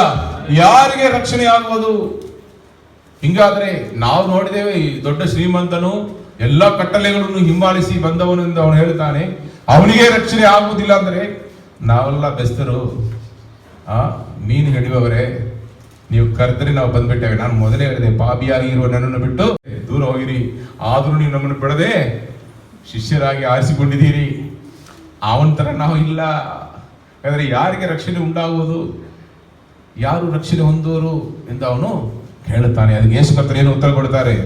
ಆಗ ಪೇತ್ರನು ಯಾರಿಗೆ ರಕ್ಷಣೆಯಾದೀತು ಎಂದು ಕೇಳಲು ಆತನು, ಮನುಷ್ಯರಿಗೆ ಅಸಾಧ್ಯವಾದ ಕಾರ್ಯಗಳು ದೇವರಿಗೆ ಸಾಧ್ಯವಾಗಿವೆ. ಮನುಷ್ಯರಿಗೆ ರಕ್ಷಣೆ ಅಸಾಧ್ಯವಾದ ಕಾರ್ಯವೇ? ನಾವು ನಮ್ಮನ್ನು ರಕ್ಷಿಸಿಕೊಳ್ಳಲು ಸಾಧ್ಯವೇ ಇಲ್ಲ. ನೀವು ಎಷ್ಟು ಕಾಡಲ್ಲಿ ಕೂತ್ಕೊಂಡು ಧ್ಯಾನಿಸಿದರು, ನೀವು ನಿಮ್ಮನ್ನು ರಕ್ಷಿಸಿಕೊಳ್ಳಕ್ಕಾಗಲ್ಲ. ನಿಮ್ಮ ಆತ್ಮವನ್ನು ಬಿಡುಗಡೆ ಮಾಡಿ ಪರಮಾತ್ಮ ಅಲ್ಲಿ ಹೋಗಿ ನೀವು ನಿಮ್ಮನ್ನು ಸೇರಿಸಿಕೊಳ್ಳಕ್ಕಾಗಲ್ಲ. ಅದು ಸಾಧ್ಯವೇ ಇಲ್ಲ. ಎಷ್ಟು ಜನರು ನೀವು ಮನೆಗಳಲ್ಲಿ ಪ್ರಾರ್ಥನೆ ಮಾಡೋರಿದ್ದೀರಿ, ಆಧ್ಯಾತ್ಮಿಕ ಜೀವನ. ಹೊರಗಡೆ ನಾವು ಎಷ್ಟೋ ಕಾರ್ಯಗಳಲ್ಲಿ ಒಳ್ಳೆಯವರಾಗಿ ತೋರಿಸಿಕೊಳ್ತೇವೆ. ನಾನು ಕೇಳ್ತೇನೆ, ಎಷ್ಟು ಜನರು ವಿಚಾರದಲ್ಲಿ ನಾವು ಪಾಪ ಮಾಡ್ತೇವೆ, ನೀವು ಒಪ್ಕೊಳ್ಳಲ್ಲ. ನಿಮಗೆ ಕೋಪ ಬರುತ್ತೆ, ದ್ವೇಷ ಬರುತ್ತೆ, ಹೆಮ್ಮೆ ಬರುತ್ತೆ, ಕೆಟ್ಟ ವಿಚಾರಗಳು ಬರುತ್ತೆ. ಯಾರು ನೋಡೋಕ್ಕಾಗಲ್ಲ, ಬಟ್ ದೇವರು ನೋಡೋಕೆ ಸಾಧ್ಯ. ನಿಜ ತಾನೆ? ನಾವು ಆಧ್ಯಾತ್ಮಿಕ ಜೀವನದಲ್ಲಿ ಎಷ್ಟೋ ಹೋರಾಡುವೆವು, ಎಷ್ಟೋ ನಾವು ಹೊರಗಡೆ ಒಳ್ಳೆಯವರಾಗಿ ತೋರಿಸಿಕೊಳ್ಳುವೆವು, ಬಟ್ ಮನಸ್ಸೊಳಗಡೆ ನಮ್ಮ ವಿಚಾರಗಳಲ್ಲಿ ನಮ್ಮ ಯೋಚನೆಗಳು ಅದನ್ನು ನೋಡೋದಕ್ಕೆ ಯಾರಿಂದ ಮಾತ್ರ ಸಾಧ್ಯ? ಹಂಗಾದ್ರೆ ಯಾರು ನಾನು ತುಂಬಾ ಪರಿಶುದ್ಧರು, ವೈಟ್ ಶರ್ಟ್ ಹಾಕಿಕೊಂಡಿದ್ದೇನೆ ಹಂಗೆಲ್ಲ ಹೇಳಕ್ಕಾಗ. ಅಂದ್ರೆ ಎಲ್ಲ ನರ್ಸುಗಳು ಪರಲೋಕ ರಾಜ್ಯಕ್ಕೆ ಹೋಗಿಬಿಡ್ತಾರೆ. ಹಾಗೆ ಇರುವಾಗ ನಮ್ಮಲ್ಲಿ ರಕ್ಷಣೆಯನ್ನು ತರಬೇಕಾದರೆ, ಪಾಪಿಯಾಗಿ ಇರುವ ನಮ್ಮಲ್ಲಿ ರಕ್ಷಣೆಯನ್ನು ತರಬೇಕಾದರೆ ಒಬ್ಬ ಪರಿಶುದ್ಧ ದೇವರು ಇಳಿದು ಬರಬೇಕು. ಹಲ್ಲೆಲೂಯಾ. ಅವರು ಇಳಿದು ಬಂದರು, ನಮಗಾಗಿ ಶಿಲುಬೆಯಲ್ಲಿ ಪ್ರಾಣ ಕೊಟ್ಟಿದ್ದಾರೆ. ಅವರು ಪ್ರಾಣ ಕೊಟ್ಟೋದರಿಂದ ನಮಗೆ ರಕ್ಷಣೆ ಉಂಟಾಯಿತು. ರಕ್ಷಣೆ ಹೆಂಗೆ ಉಂಟಾಯಿತು ಇದು ನೀವು ನೋಡಿದ್ರೆ ಎಫೆಸದವರಿಗೆ ಅಧ್ಯಾಯ 2 ಮೊದಲನೇ ವಾಕ್ಯದಿಂದ ಓದಿರಿ. ಎಫೆಸದವರಿಗೆ ಪೌಲನು ಬರೆದಿರುವ ಪತ್ರಿಕೆ 2 ಮೊದಲನೇ ವಾಕ್ಯದಿಂದ ಓದಿರಿ. ಆತನು ಅಪರಾಧಗಳ ಮತ್ತು ಪಾಪಗಳ ದೆಸೆಯಿಂದ ಸತ್ತವರಾಗಿದ್ದ ನಿಮ್ಮನ್ನು ಸಹ ಬದುಕಿಸಿದನು. ನೀವು ಪೂರ್ವದಲ್ಲಿ ಅಪರಾಧಗಳನ್ನು ಪಾಪಗಳನ್ನು ಮಾಡುವವರಾಗಿದ್ದು ಇಹಲೋಕಾಚಾರಕ್ಕೆ ಅನುಸಾರವಾಗಿ ನಡೆದುಕೊಂಡಿರಿ. ವಾಯುಮಂಡಲದಲ್ಲಿ ಅಧಿಕಾರ ನಡೆಸುವ ಅಧಿಪತಿಗೆ, ಅಂದರೆ ನಂಬಲೊಲ್ಲದವರನ್ನು ಅವಿಧೇಯತೆಗೆ ಈಗ ಪ್ರೇರೇಪಿಸುವ ಆತ್ಮನಿಗೆ ಅನುಸಾರವಾಗಿ ನಡೆದುಕೊಂಡಿರಿ. ನಾವೆಲ್ಲರೂ ಪೂರ್ವದಲ್ಲಿ ಅವಿಧೇಯರಾಗಿದ್ದು ಶರೀರ ಭಾವದ ಆಸೆಗಳಿಗೆ ಅಧೀನರಾಗಿ ಶರೀರಕ್ಕೂ ಮನಸ್ಸಿಗೂ ಸಂಬಂಧಪಟ್ಟ ಇಚ್ಛೆಗಳನ್ನು ನೆರವೇರಿಸುತ್ತಾ ನಡೆದು ಮಿಕ್ಕಾದವರಂತೆ ಸ್ವಭಾವ ಸಿದ್ಧವಾಗಿ ಏನು ಯಾವ್ದು ರೀತಿಯ ಪಾಪಗಳು? ಕಣ್ಣಿನ ಆಸೆ, ಶರೀರದ ಆಸೆ, ಬದುಕು ಬಾಳಿನ ಡಂಬ. 3 ಪಾಪಗಳು, 3 ಕ್ಯಾಟಗರಿ. ಕಣ್ಣಿನ ಆಸೆ, ಕಣ್ಣಿಂದ ನೋಡುವುದೆಲ್ಲ ಬಯಸುತ್ತಾನೆ ಮನುಷ್ಯನು. ಆಮೇಲೆ ಶರೀರದ ಆಸೆ. 3ನೇದ ಏನು ಗೊತ್ತಾ? ಏನು ಇಲ್ಲದೆ ಇರುವಾಗ ತಗ್ಗಿಸುವಿಕೆ ಭಯಂಕರವಾಗಿರುತ್ತೆ. ಪ್ರಾರ್ಥನೆಗಳು, ಸಭೆಗೆ ಬರುವುದು ಎಲ್ಲ ಬಂದ ಮೇಲೆ ನಾನು ಅದೇ ಬದುಕು ಬಾಳಿನ ಡಂಬ. ಶೈತಾನನು ಆದಮ ಹವ್ವವನ್ನು ವಂಚಿಸುವಾಗ, ನೀವು ಹಣ್ಣನ್ನು ತಿಂದ್ರೆ ನೀವು ದೇವರ ತರ ಒಳ್ಳೆಯದು ಕೆಟ್ಟದು ನಿಮಗೆ ಗೊತ್ತಾಗುತ್ತೆ. ನೀವಾಗಿ ಬದುಕು. ನಿಮಗೆ ಯಾರು ಬೇಕಲ್ಲ, ದೇವರ ಆಜ್ಞೆಗಳು ಬೇಕಲ್ಲ, ದೇವರ ಚಿತ್ತ ಏನು, ದೇವರ ಕಟ್ಟಳೆಗಳೇನು ಅದೆಲ್ಲ ನಿಮಗೆ ಬೇಕಲ್ಲ. ನೀವಾಗಿ ಯಾರ ಸಹಾಯ ಇಲ್ಲದೆ ನೀವು ಬದುಕಬಹುದು ಎಂದು ದೇವರು ಸೃಷ್ಟಿ ಮಾಡಿದ ಆ ಸೃಷ್ಟಿಯನ್ನು ಬೇರ್ಪಡಿಸಿಬಿಟ್ಟ. ಅದೇ ಬದುಕು ಬಾಳಿನ ಡಂಬ. ನಾವು ಏನು ಇಲ್ಲದೆ ಇರುವಾಗ ಎಷ್ಟು ನಮ್ರತೆ ತೋರಿಸ್ತೇವೆ, ಬಟ್ ಎಲ್ಲ ಇರುವಾಗ ನೀವು ಮನುಷ್ಯನ ನೋಡಿರಿ, ಹಣ, ಪದವಿ, ಇದು ಮನುಷ್ಯನಿಗೆ ಕೊಟ್ಟು ನೋಡುವಾಗ ಅವನು ಎಂಥವನೆಂದು ಗೊತ್ತಾಗಿ ಬಿಡುತ್ತೆ. ಅದೇ ರೀತಿಯಲ್ಲಿ ಬದುಕು ಬಾಳಿನ ಡಂಬ ಏನು ಗೊತ್ತಾ? ಅಹಂಕಾರ, ಹೆಮ್ಮೆ, ಯಾರ ಮಾತು ಮರ್ಯಾದೆ ಕೊಡುವುದಿಲ್ಲ. ಇದು ಆಧ್ಯಾತ್ಮಿಕ ಜೀವನದಲ್ಲಿ ಕೂಡ ಬರುತ್ತೆ. ಸ್ವಲ್ಪ ವರಗಳು, ಸ್ವಲ್ಪ ಪ್ರಾರ್ಥನೆ, ಸ್ವಲ್ಪ ನಾವು ಸೇವೆ ಎಲ್ಲ ಮಾಡಿಬಿಟ್ರೆ ಪಾಸ್ಟ್ರಿಗೆ ಮರ್ಯಾದೆ ಕೊಡದೆ ಎಷ್ಟೋ ವಿಶ್ವಾಸಿಗಳು ನಾನು ಜೀವನದಲ್ಲಿ ನೋಡಿದೆ. ನಾವು ನಿಮಗಿಂತ ಚೆನ್ನಾಗಿ ಪ್ರೇಯರ್ ಮಾಡಿದೆವು, ಹೌದಾ? ನಾನು ನನ್ನ ಪ್ರಾರ್ಥನೆ ಎಷ್ಟು ಗಂಟೆ ಮಾಡ್ತೇನೆ ಯಾರಿಗೂ ತಿಳಿಸುವುದಿಲ್ಲ. ಅದೆಲ್ಲ ತಿಳಿಸಿಬಿಟ್ಟಿರೋದ್ರ ಅದೆಲ್ಲ ಒಂದು ಕಾಲ.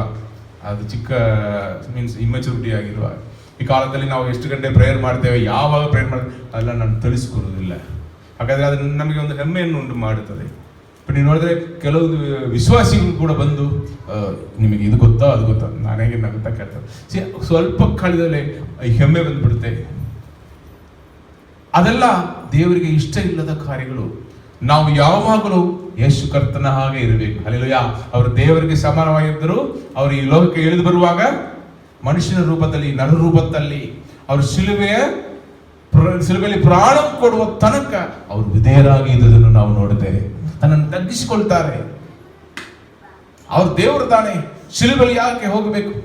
ನಿಮ್ಮ ಮೇಲೆ ನಮ್ಮ ಮೇಲೆಯೂ ಇಟ್ಟ ಪ್ರೀತಿಯೇ ಅವರು ತನ್ನನ್ನು ಬಲಿಯಾಗಿ ಒಪ್ಪಿಸಿಕೊಡೋದಕ್ಕೆ ಪ್ರೇರೇಪಿಸಿತು.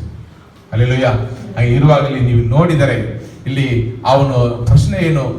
ನಿತ್ಯ ಜೀವನ ಪಡೆದುಕೊಳ್ಳಬೇಕು. ದೇವರು ಹೇಳಿದರು, ನೀನು ಕಟ್ಟಲೆಗಳು ಆಗುದಪ್ಪ, ನಾನು ಹಿಂಬಾಲಿಸ್ತೇನೆ. ಆಧ್ಯಾತ್ಮಿಕ ನೀನು ಅರ್ಥ ಮಾಡಿರುವ ರೀತಿ ಬೇರೆ, ನಾನು ನಿನಗೆ ಹೇಳಿಕೊಡ್ತೇನೆ. ರಕ್ಷಣೆ ದೇವರಿಂದಲೇ ಉಂಟಾಗುತ್ತದೆ. ನೀನು ನಿನ್ನ ಜೀವನವನ್ನು ಕಾಪಾಡೋಕ್ಕಾಗಲ್ಲ. ಒಂದು ವೇಳೆ ನಿನ್ನ ಕೈಯಲ್ಲಿ ಹಣ ಇರಬಹುದು, ಎಲ್ಲ ತಲಾಂತಗಳು ಇರಬಹುದು, ಎಲ್ಲರನ್ನು ಸುತ್ತಲಿರುವಲ್ಲ ನೀವು ಸಹಾಯ ಮಾಡಬಹುದು. ಒಂದು ದಿವಸ ಇದೆಲ್ಲ ನಿನ್ನನ್ನು ಬಿಟ್ಟು ಹೋದರೆ ನೀನು ಏನಾಗುವಿ? ನಿನ್ನ ಗದಿ ಏನಾಗುವುದು? ರೋಗ ಬಂದು ಬಿಟ್ರೆ, ಡಾಕ್ಟರ್ ಕೈ ಬಿಟ್ಬಿಟ್ರೆ ನಮ್ಮ ಗದಿ ಏನಾಗುವುದು? ಯಾರಿಂದಲೂ ಕಾಪಾಡೋಕ್ಕಾಗಲ್ಲ. ಆವಾಗ ಒಬ್ಬರು ಮಾತ್ರ ಇಳಿದು ಬಂದು ನಮ್ಮನ್ನು ಕಾಪಾಡೋ ಶಕ್ತನಾಗಿದ್ದಾನೆ, ನಮ್ಮನ್ನು ರಕ್ಷಿಸಲು ಶಕ್ತ ಇದ್ದಾರೆ. ಮುಚ್ಚಲ್ಪಟ್ಟ ಬಾಗಿಲುಗಳು, ನಮ್ಮ ಜೀವಿತದಲ್ಲಿ ಎಷ್ಟೋ ತಡೆಗಳು, ಎಷ್ಟೋ ಕಾರ್ಯಗಳು ನಮ್ಮನ್ನು ನಿಲ್ಲಿಸಿ ಬಿಡುವಂತ ಪರಿಸ್ಥಿತಿಗಳು ಬರುತ್ತೆ. ಆವಾಗೆಲ್ಲ ನಮಗೆ ಒಬ್ಬರು ಸಹಾಯ ಮಾಡಬೇಕಾದರೆ ನಮ್ಮ ರಕ್ಷಕನಾದ ಯೇಸು. ಅದೇ ಹೇಳಿದರು, ಮನುಷ್ಯರಿಂದ ಅಸಾಧ್ಯವಾದವುಗಳು ದೇವರಿಂದ ಮಾತ್ರ ಸಾಧ್ಯ. ಹಲ್ಲೆಲೂಯಾ. ನಾನೇ ಅವರು ಯೇಸು ಕರ್ತನು ಸ್ಪಷ್ಟವಾಗಿ ಹೇಳಿದರು, ಮನುಷ್ಯರಿಂದ ಇದು ಆಗುವುದೇ ಇಲ್ಲ. ಮನುಷ್ಯ ತನ್ನನ್ನು ಕಾಪಾಡಿಕೊಳ್ಳೋಕೆ ಆಗಲ್ಲ, ದೇವರಿಂದಲೇ, ನನ್ನಿಂದಲೇ ಮಾತ್ರ ಅದು ಸಾಧ್ಯ ಅಂತ ಹೇಳಿದರು. ಮುಂದೆ ಹೋದಮ್ಮ 18ನೇ ಅಧ್ಯಾಯ. ಆಗ ಪೇತ್ರನು, ಇಗೋ ನಾವು ನಮ್ಮ ಮನೆ ಮಾರುಗಳನ್ನು ಬಿಟ್ಟು ನಿನ್ನ ಹಿಂದೆ ಬಂದೆವು ಎಂದು ಹೇಳಲು ಆತನು ಅವರಿಗೆ, ಇಲ್ಲಿ ನೀವು ನೋಡಿರಿ, ಯೇಸು ಕರ್ತನನ್ನು ನಿಜವಾಗಿ ಹಿಂಬಾಲಿಸಬೇಕಾದ್ರೆ ಹೆಂಗೆ ಬರಬೇಕಂದ್ರೆ ಎಲ್ಲ ನೀವು ಎಲ್ಲ ಬಿಟ್ಟು ಬಂದ್ಬಿಡ್ತೀರಾ, ಹಂಗೆ ಎಲ್ಲ ಬಿಟ್ಟು ಬರುವುದಂತಿದ್ರೆ ಅದೆಲ್ಲ ಏನು ಇಲ್ಲ, ನಿನಗೆ ದೇವರು ಬೇಕಂತ ಹುಡುಕಿ ಬರುವುದೇ. ಹಲ್ಲೆಲೂಯಾ. ಆ ಕಾಲದಲ್ಲಿ ಬಿಟ್ಟು ಬಂದಿದ್ದಾರೆ. ಈ ಕಾಲದಲ್ಲಿ ನನಗೆ ಎಲ್ಲರಿಗಿಂತ ಹೆಚ್ಚು ಯಾರು? ದೇವರೇ. ಇದು ನಾವು ಅವರ ಮೇಲೆ ನಂಬಿಕೆ ಇಟ್ಟು ಅವರನ್ನು ಹಿಂಬಾಲಿಸುವುದು. ಹಲ್ಲೆಲೂಯಾ. ಹಾಗೆ ಅದಕ್ಕೆ ನಿಜವಾದ ರೀತಿಯಲ್ಲಿ ಹೇಳಬೇಕಾದ್ರೆ ನಾವು ಯೇಸು ಕರ್ತನನ್ನು ನಮ್ಮ ಜೀವನದ ಒಡೆಯನಾಗಿ, ಸ್ವಂತ ರಕ್ಷಕನಾಗಿ ನಾವು ಸ್ವೀಕರಿಸಬೇಕು. ಯಾವುದು ಧರ್ಮಗಳಲ್ಲಿ ಈ ತರ ಸುಲಭವಾದ ಒಂದು ದಾರಿ ಇಲ್ಲ. ನೀವು ಪರಿಹಾರಕ್ಕಾಗಿ ಏನೇನು ಮಾಡಬೇಕೆಂದು ಇದರ ಧರ್ಮಗಳಲ್ಲಿ ಇರೋದು ನಾನು ಕೇಳ್ತೇನೆ. ಎಷ್ಟು ಕಷ್ಟವಾದ ಕಾರ್ಯಗಳು. ಅವರಿಗೆ ಇದು ಕೊಡಬೇಕು, ಅದು ಕೊಡಬೇಕು, ಇಷ್ಟು ಕೊಡಬೇಕು, ಅಷ್ಟು ಕೊಡಬೇಕು, ಎಲ್ಲ ನಿಯಮಗಳಿವೆ, ಎಲ್ಲ ನೀವು ಪೂರೈಸಬೇಕು. ಕೆಲವೊಂದು ಪರಿಹಾರಕ್ಕಾಗಿ ಬೆಟ್ಟದ ಮೇಲೆ ಹೋಗಬೇಕು, ಕೆಲವೊಂದು ಪರಿಹಾರಕ್ಕಾಗಿ ಎಲ್ಲೋ ಒಂದು ದೂರ ಇರುವ ಒಂದು ದೇಶಕ್ಕೆ ಹೋಗಬೇಕು. ಕರೆಯುವಾಗ ನೀವು ಕರೆಯುವ ಸ್ಥಳದಲ್ಲಿ ಇಳಿದು ಬರುವ ಒಬ್ಬರೇ ದೇವರು ಯೇಸು ಕರ್ತನು. ನೀವು ಮನೆಯಲ್ಲಿ ಇರುವಾಗಲೂ, ನಡೆಯುವಾಗಲೂ, ಮಲಗಿರುವಾಗಲೂ, ಕೂತಿರುವಾಗಲೂ, ನಿಂತಿರುವಾಗಲೂ ನಮ್ಮ ಜೊತೆಗೆ ಮಾತನಾಡಿ ಸಹಾಯಕನಾಗಿ ನಮಗೆ ಸಹಾಯ ಮಾಡುವಂತ ಒಬ್ಬ ಒಳ್ಳೆಯ ಮಿತ್ರನು ಯೇಸು ಕರ್ತನು ಮಾತ್ರ. ನಾನು ಅನುಭವಿಸಿ ಬಂದೆ. ನನ್ನ ಜೀವನದಲ್ಲಿ ಎಲ್ಲ ಮುಗಿದೋಯ್ತು ಅನ್ನೊಂದು ಪರಿಸ್ಥಿತಿ ಬಂದಿತ್ತು. ನಾನು ವೆಯ್ಟ್ ಲಿಫ್ಟಿಂಗಲ್ಲಿ ಇರುವಾಗ 110 kg ಲಿಫ್ಟ್ ಮಾಡಿ ನನ್ನ ಬೆನ್ನಲ್ಲಿರೋ ಸ್ಪೈನಲ್ಲಿರೋ 3 ಡಿಸ್ಕು ರೈಟ್ ಸೈಡ್ ಪ್ರೊಲಾಪ್ಸ್ ಆಗಿ ಹೊರಗಡೆ ಅಗಲಿಯಾಗಿ ಹೋಯಿತು. ಉಸಿರಾಡುವಾಗಲ್ಲ, ಅದು ದೊಡ್ಡದಾಗುವಾಗಲ್ಲ, ಸುತ್ತಲಿರುವ ನರಗಳಲ್ಲಿ ಇರುವ ರಕ್ತ ಚಲನವನ್ನು ಅದು ನಿಲ್ಲಿಸಿ ಬಿಟ್ಟಿದೆ. ಒಂದು ಕಾಲು ನಿಂದು ಹೋಯಿತು. ಡಾಕ್ಟರ್ ಡಯಾಗ್ನೋಸ್ ಮಾಡಿ ಹೇಳಿದ್ರು ಕೈ ಇವತ್ತು ರಕ್ತ ಓಟ ಇಲ್ಲದೆ ಹೋಗ್ತಾ ಇದೆ. ಈ ರೀತಿಯಲ್ಲಿ ಅವನು ಮದುವೆ ಆಗದೆ, ಭವಿಷ್ಯ ಇಲ್ಲದೆ ಹಂಗೇ ಮಲೆ ಇರುವನು ಎಂದು ಹೇಳಿಬಿಟ್ಟು ಹೋದರು. ನಾನು ಯೋಚನೆ ಮಾಡಿದೆ, ಯಾಕೆಪ್ಪ ನಾನು ಈ ರೀತಿಯಲ್ಲಿ ಒಂದು ನಡೆ ಹೇಳತ್ತರ ಏನು ಮಾಡೋಕ್ಕಾಗಲ್ಲ, ಬದುಕಬೇಕು, ಆತ್ಮಹತ್ಯೆ ಮಾಡಿಕೊಳ್ಳಬೇಕೆಂದು ನಾನು ಎಲ್ಲವನ್ನು ಸಿದ್ಧಪಡಿಸಿ ಇಟ್ಟಿರುವಾಗ ಅವತ್ತು ರಾತ್ರಿ ಯೇಸು ಕರ್ತನು ಕನಸಲ್ಲಿ ಬಂದು ಮಾತನಾಡಿದರು. ನಾನೇ ನಿನ್ನ ರಕ್ಷಕನು, ನಿನ್ನ ದೇವರು. ನನ್ನನ್ನು ಸ್ವಂತ ರಕ್ಷಕನಾಗಿ ಸ್ವೀಕರಿಸಿ ನನ್ನ ಹಿಂಬಾಲಿಸು ಬಾ. ನಾನು ನಿನಗೆ ಒಂದು ಒಳ್ಳೆಯ ಜೀವನ ಕೊಡುತ್ತೇನೆ, ನನ್ನ ಸೇವೆ ಮಾಡೋದು ಕರೆದರು. ಆವಾಗ ನಾನು ಒಪ್ಪಿಸಿಕೊಟ್ಟದರಿಂದ 25 ದಿವಸದಲ್ಲಿ ದೇವರನ್ನು ವಾಸಿ ಮಾಡಿ, ಮದುವೆ ಆಗಲ್ಲ ಅಂತ ಹೇಳಿದವರ ಮುಂದೆ ದೇವರು ನನಗೆ ಮದುವೆ ಮಾಡಿಸಿಕೊಟ್ಟು, ಅವರ ಮಗಳನ್ನೇ ಸೇವಕಿಯನ್ನೇ ನನಗೆ ಮದುವೆ ಮಾಡಿಸಿಕೊಟ್ಟು, ನಾವು ಇಬ್ಬರನ್ನು ಸೇವೆಯಲ್ಲಿ ನಿಲ್ಲಿಸಿ 2 ಮುದ್ದು ಮಕ್ಕಳನ್ನು ದೇವರು ಕೊಟ್ಟು ಆಶೀರ್ವದಿಸ್ತಾರೆ. ಅದು ಅವರಿಂದಲೇ ಮಾತ್ರ ಸಾಧ್ಯ. ಮನುಷ್ಯರಿಂದೇ ಅಸಾಧ್ಯ. ಡಾಕ್ಟರ್ ಹೇಳಿಬಿಟ್ಟಿರೋದು ಅದು ಅಸಾಧ್ಯ. ಅವನು ಇನ್ನು ಮುಂದೆ ನಡೆಯುವುದು ಅಸಾಧ್ಯ. ದೇವರು ತೋರಿಸಿದರು ನನ್ನಿಂದ ಎಲ್ಲ ಸಾಧ್ಯವು. ನಾನು ಸುಮ್ಮನೆ ಬೈಬಲನ್ನು ಒಂದು ಎಜುಕೇಶನ್ ಆಗಿ ಓದಿಕೊಂಡು ಬಂದು ನಿಮ್ಮ ಜೊತೆಗೆ ಹಂಚಿಕೊಳ್ತಾ ಇಲ್ಲ, ಅನುಭವವಾಗಿ ನನ್ನ ಜೀವನದಲ್ಲಿ ಅನುಭವಿಸಲು ನಾನು ನಿಮ್ಮ ಜೊತೆಗೆ ಹಂಚಿಕೊಳ್ಳುತ್ತೇನೆ. ಯಾಕಂದ್ರೆ ನಮಗೆ ಒಳ್ಳೇದು ಮಾಡಿದ ದೇವರು ನಿಮಗೂ ಒಳ್ಳೇದು ಮಾಡಲಿ. ನಮ್ಮನ್ನು ಆಶೀರ್ವದಿಸಿದ ದೇವರು ನಿಮ್ಮನ್ನು ಆಶೀರ್ವದಿಸಲಿ. ನನ್ನ ರೋಗವನ್ನು ವಾಸಿ ಮಾಡಿದ ದೇವರು ನಿಮ್ಮ ರೋಗವನ್ನು ವಾಸಿ ಮಾಡಲಿ. ನನ್ನ ಸಾಲ ಸಮಸ್ಯೆಗಳು ಕಷ್ಟಗಳನ್ನು ತೀರಿಸಿದ ದೇವರು ನಿಮಗೂ ಸಹಾಯ ಮಾಡಲಿ. ನಿಮ್ಮ ಮಕ್ಕಳು ನಿಮ್ಮ ಕುಟುಂಬ ಚೆನ್ನಾಗಿರಬೇಕು. ಅದಕ್ಕೋಸ್ಕರನೇ ನಾನು ಯೇಸು ಕರ್ತನನ್ನು ಇಲ್ಲಿ ಪ್ರಸಂಗಿಸ್ತಾ ಇದ್ದೇನೆ. ಅವರೇ ರಕ್ಷಕನು. ಹಲ್ಲೆಲೂಯಾ. ರಕ್ಷಣೆ ಯೇಸು ಕರ್ತನ ಕೈಯಿಂದಲೇ ಮಾತ್ರ ನಮಗೆ ಸಿಗುತ್ತೆ. ಯೋಹಾನನ ಅಧ್ಯಾಯ 14:6 ಓದಿ, ಅಲ್ಲಿ ಸುಂದರವಾದ ಒಂದು ವಾಕ್ಯ ಇದೆ. ನಾವು ಅದನ್ನು ಓದೋಣ. ಯೇಸು ಕರ್ತನ ಈ ರೀತಿ ಹೇಳಿದರು, ನಾನೇ ಮಾರ್ಗವು ಸತ್ಯವು ಜೀವವಾಗಿ ಇದ್ದೇನೆ. ನನ್ನ ಮೂಲಕವಾಗಿ ಹೊರತು ಯಾರು ತಂದೆಯ ಬಳಿಗೆ ಬರುವುದಿಲ್ಲ. ಬೇರೊಂದು ದಾರಿ ಇಲ್ಲ, ಬೇರೊಂದು ಧರ್ಮ ಇಲ್ಲ. ಯೇಸು ಕರ್ತನ ಮೂಲಕವೇ ಆದನೇ ಮಾರ್ಗವು. ದಾರಿ ತಪ್ಪಿ ಬದುಕುತ್ತಾ ಇರುವ ಪಾಪಿಗಳಿಗೆ ಮಾರ್ಗವು ಯೇಸು ಕರ್ತನೇ. ಹಲ್ಲೆಲೂಯಾ. ಆಮೇಲೆ ಸತ್ಯವು, ಯೇಸುವೇ ದೇವರು, ಅದೇ ಸತ್ಯ. ಈ ಸತ್ಯವನ್ನು ತಿಳಿದುಕೊಳ್ಳಿ. ಸತ್ಯವು ನಿಮ್ಮನ್ನು ಎಲ್ಲಾ ಪಾಪ ಶಾಪಗಳಿಂದಲೂ ಬಿಡುಗಡೆ ಮಾಡುತ್ತದೆ. ಹಲ್ಲೆಲೂಯಾ. 3ನೇದಾಗಿ, ಒಬ್ಬನು ಬದುಕಬೇಕಾದ್ರೆ ಅವನಲ್ಲಿ ಉಸಿರಿರಬೇಕು. ಅದನ್ನು ನಾವು ಹೇಗೆ ಕರಿತೇವೆ? ಜೀವ. ಯೇಸು ಕರ್ತನೇ ಜೀವವಾಗಿ ನಮ್ಮಲ್ಲಿ ಇದ್ದಾರೆ. ಜೀವ ಮಾತ್ರ ಅಲ್ಲ, ಅವರು ನಮ್ಮನ್ನು ನಿತ್ಯ ಜೀವಕ್ಕೂ ಕರ್ಕೊಂಡು ಹೋಗುವ ಮಾರ್ಗವು ಸತ್ಯವು ಜೀವವು ನಿತ್ಯ ಜೀವವಾಗಿದ್ದಾರೆ. ಹಲ್ಲೆಲೂಯಾ. ಆದ್ದರಿಂದ ನಾನು ಹೇಳ್ತೇನೆ, ರಕ್ಷಣೆ ಯೇಸುವಿನಿಂದ ಮಾತ್ರ ಸಾಧ್ಯ. ಪಾಪಿಯಾಗಿರುವ ಮನುಷ್ಯನು ತನ್ನನ್ನು ರಕ್ಷಿಸಿಕೊಳ್ಳಲು ಸಾಧ್ಯವಿಲ್ಲ. ಸ್ವಂತ ಪ್ರಯಾಸಗಳಿಂದ ಪುಣ್ಯ ಕಾರ್ಯಗಳಿಂದ ನಾವು ನಮ್ಮನ್ನು ರಕ್ಷಿಸಿಕೊಳ್ಳುವುದು ಅಸಾಧ್ಯ. ಎಫೆಸದವರಿಗೆ ಅಧ್ಯಾಯ 2 8-9 ವಾಕ್ಯವನ್ನು ಓದಿರಿ. ನಂಬಿಕೆಯ ಮೂಲಕ ಕೃಪೆಯಿಂದಲೇ ರಕ್ಷಣೆ ಹೊಂದಿದವರಾಗಿದ್ದೀರಿ. ಆ ರಕ್ಷಣೆಯು ನಿಮ್ಮಿಂದ ಉಂಟಾದದಲ್ಲ, ಅದು ದೇವರ ವರವೇ. ಮುಂದೆ, ಅದು ಪುಣ್ಯ ಕೃತ್ಯಗಳಿಂದ ಉಂಟಾದದಲ್ಲ. ಆದದರಿಂದ ಹೊಗಳಿಕೊಳ್ಳುವುದಕ್ಕೆ ಆಸ್ಪದವಿಲ್ಲ. ನಿಜವಾದ ಆಧ್ಯಾತ್ಮಿಕ ಜೀವನ ನಿಮಗೆ ಬೇಕಾದ್ರೆ ನಮ್ಮ ಜೀವನದಲ್ಲಿ ಯೇಸು ಬೇಕು. ಹಲ್ಲೆಲೂಯಾ. ಯೇಸು ನಮ್ಮ ಜೊತೆಯಲ್ಲಿ ಇದ್ದರೆ ಸಾಕು. ಯೇಸು ನಮ್ಮೊಂದಿಗೆ ಇರಬೇಕು. ಯೇಸು ನಮ್ಮಲ್ಲಿ ಇರುವಾಗ ನಾವು ನಿಜವಾದ ಜನರಾಗಿ ಇರಬೇಕು. ನಮ್ಮಲ್ಲಿ ಒಳ್ಳೆ ಕ್ರಿಯೆಗಳು ನಮ್ಮ ಒಳಗಡೆಯಿಂದ ಹೊರಗಡೆ ಬರುತ್ತೆ. ಅಲ್ಲಿ 10ನೇ ವಾಕ್ಯವನ್ನು ಓದಿದ್ರೆ ಗೊತ್ತಾಗುತ್ತದೆ. ಎಫೆಸದವರಿಗೆ ಆತನ ನಿರ್ಮಾಣ ಸತ್ಕಾರ್ಯಗಳನ್ನು ಮಾಡುವುದಕ್ಕಾಗಿಯೇ ಕ್ರಿಸ್ತ ಯೇಸುವಿನಲ್ಲಿ ಸೃಷ್ಟಿಸಲ್ಪಟ್ಟೆವು. ಹಲ್ಲೆಲೂಯಾ. ನಾನು ಹೇಳ್ತೇನೆ, ರಕ್ಷಣೆ ಹೊಂದಿದವರೇ ನಿಜವಾದ ಸತ್ಕಾರ್ಯಗಳನ್ನು ಮಾಡುತ್ತಾರೆ. ಹಲ್ಲೆಲೂಯಾ.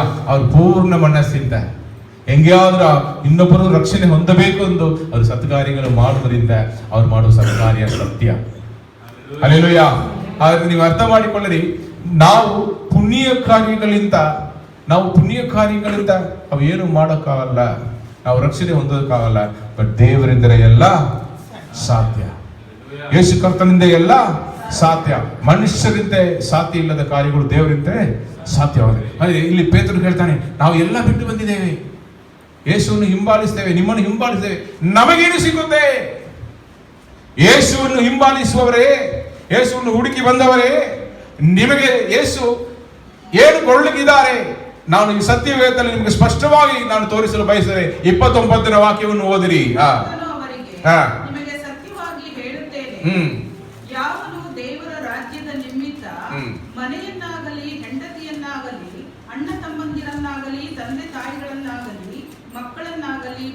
ಬಿಟ್ಟಿರುವನೋ ಅವನಿಗೆ ಈಗಿನ ಕಾಲದಲ್ಲಿ ಅನೇಕ ಪಾಲು ಹೆಚ್ಚಾದವುಗಳು ಸಿಕ್ಕೇ ಸಿಕ್ಕುತ್ತವೆ. ಹಲ್ಲೆಲೂಯಾ.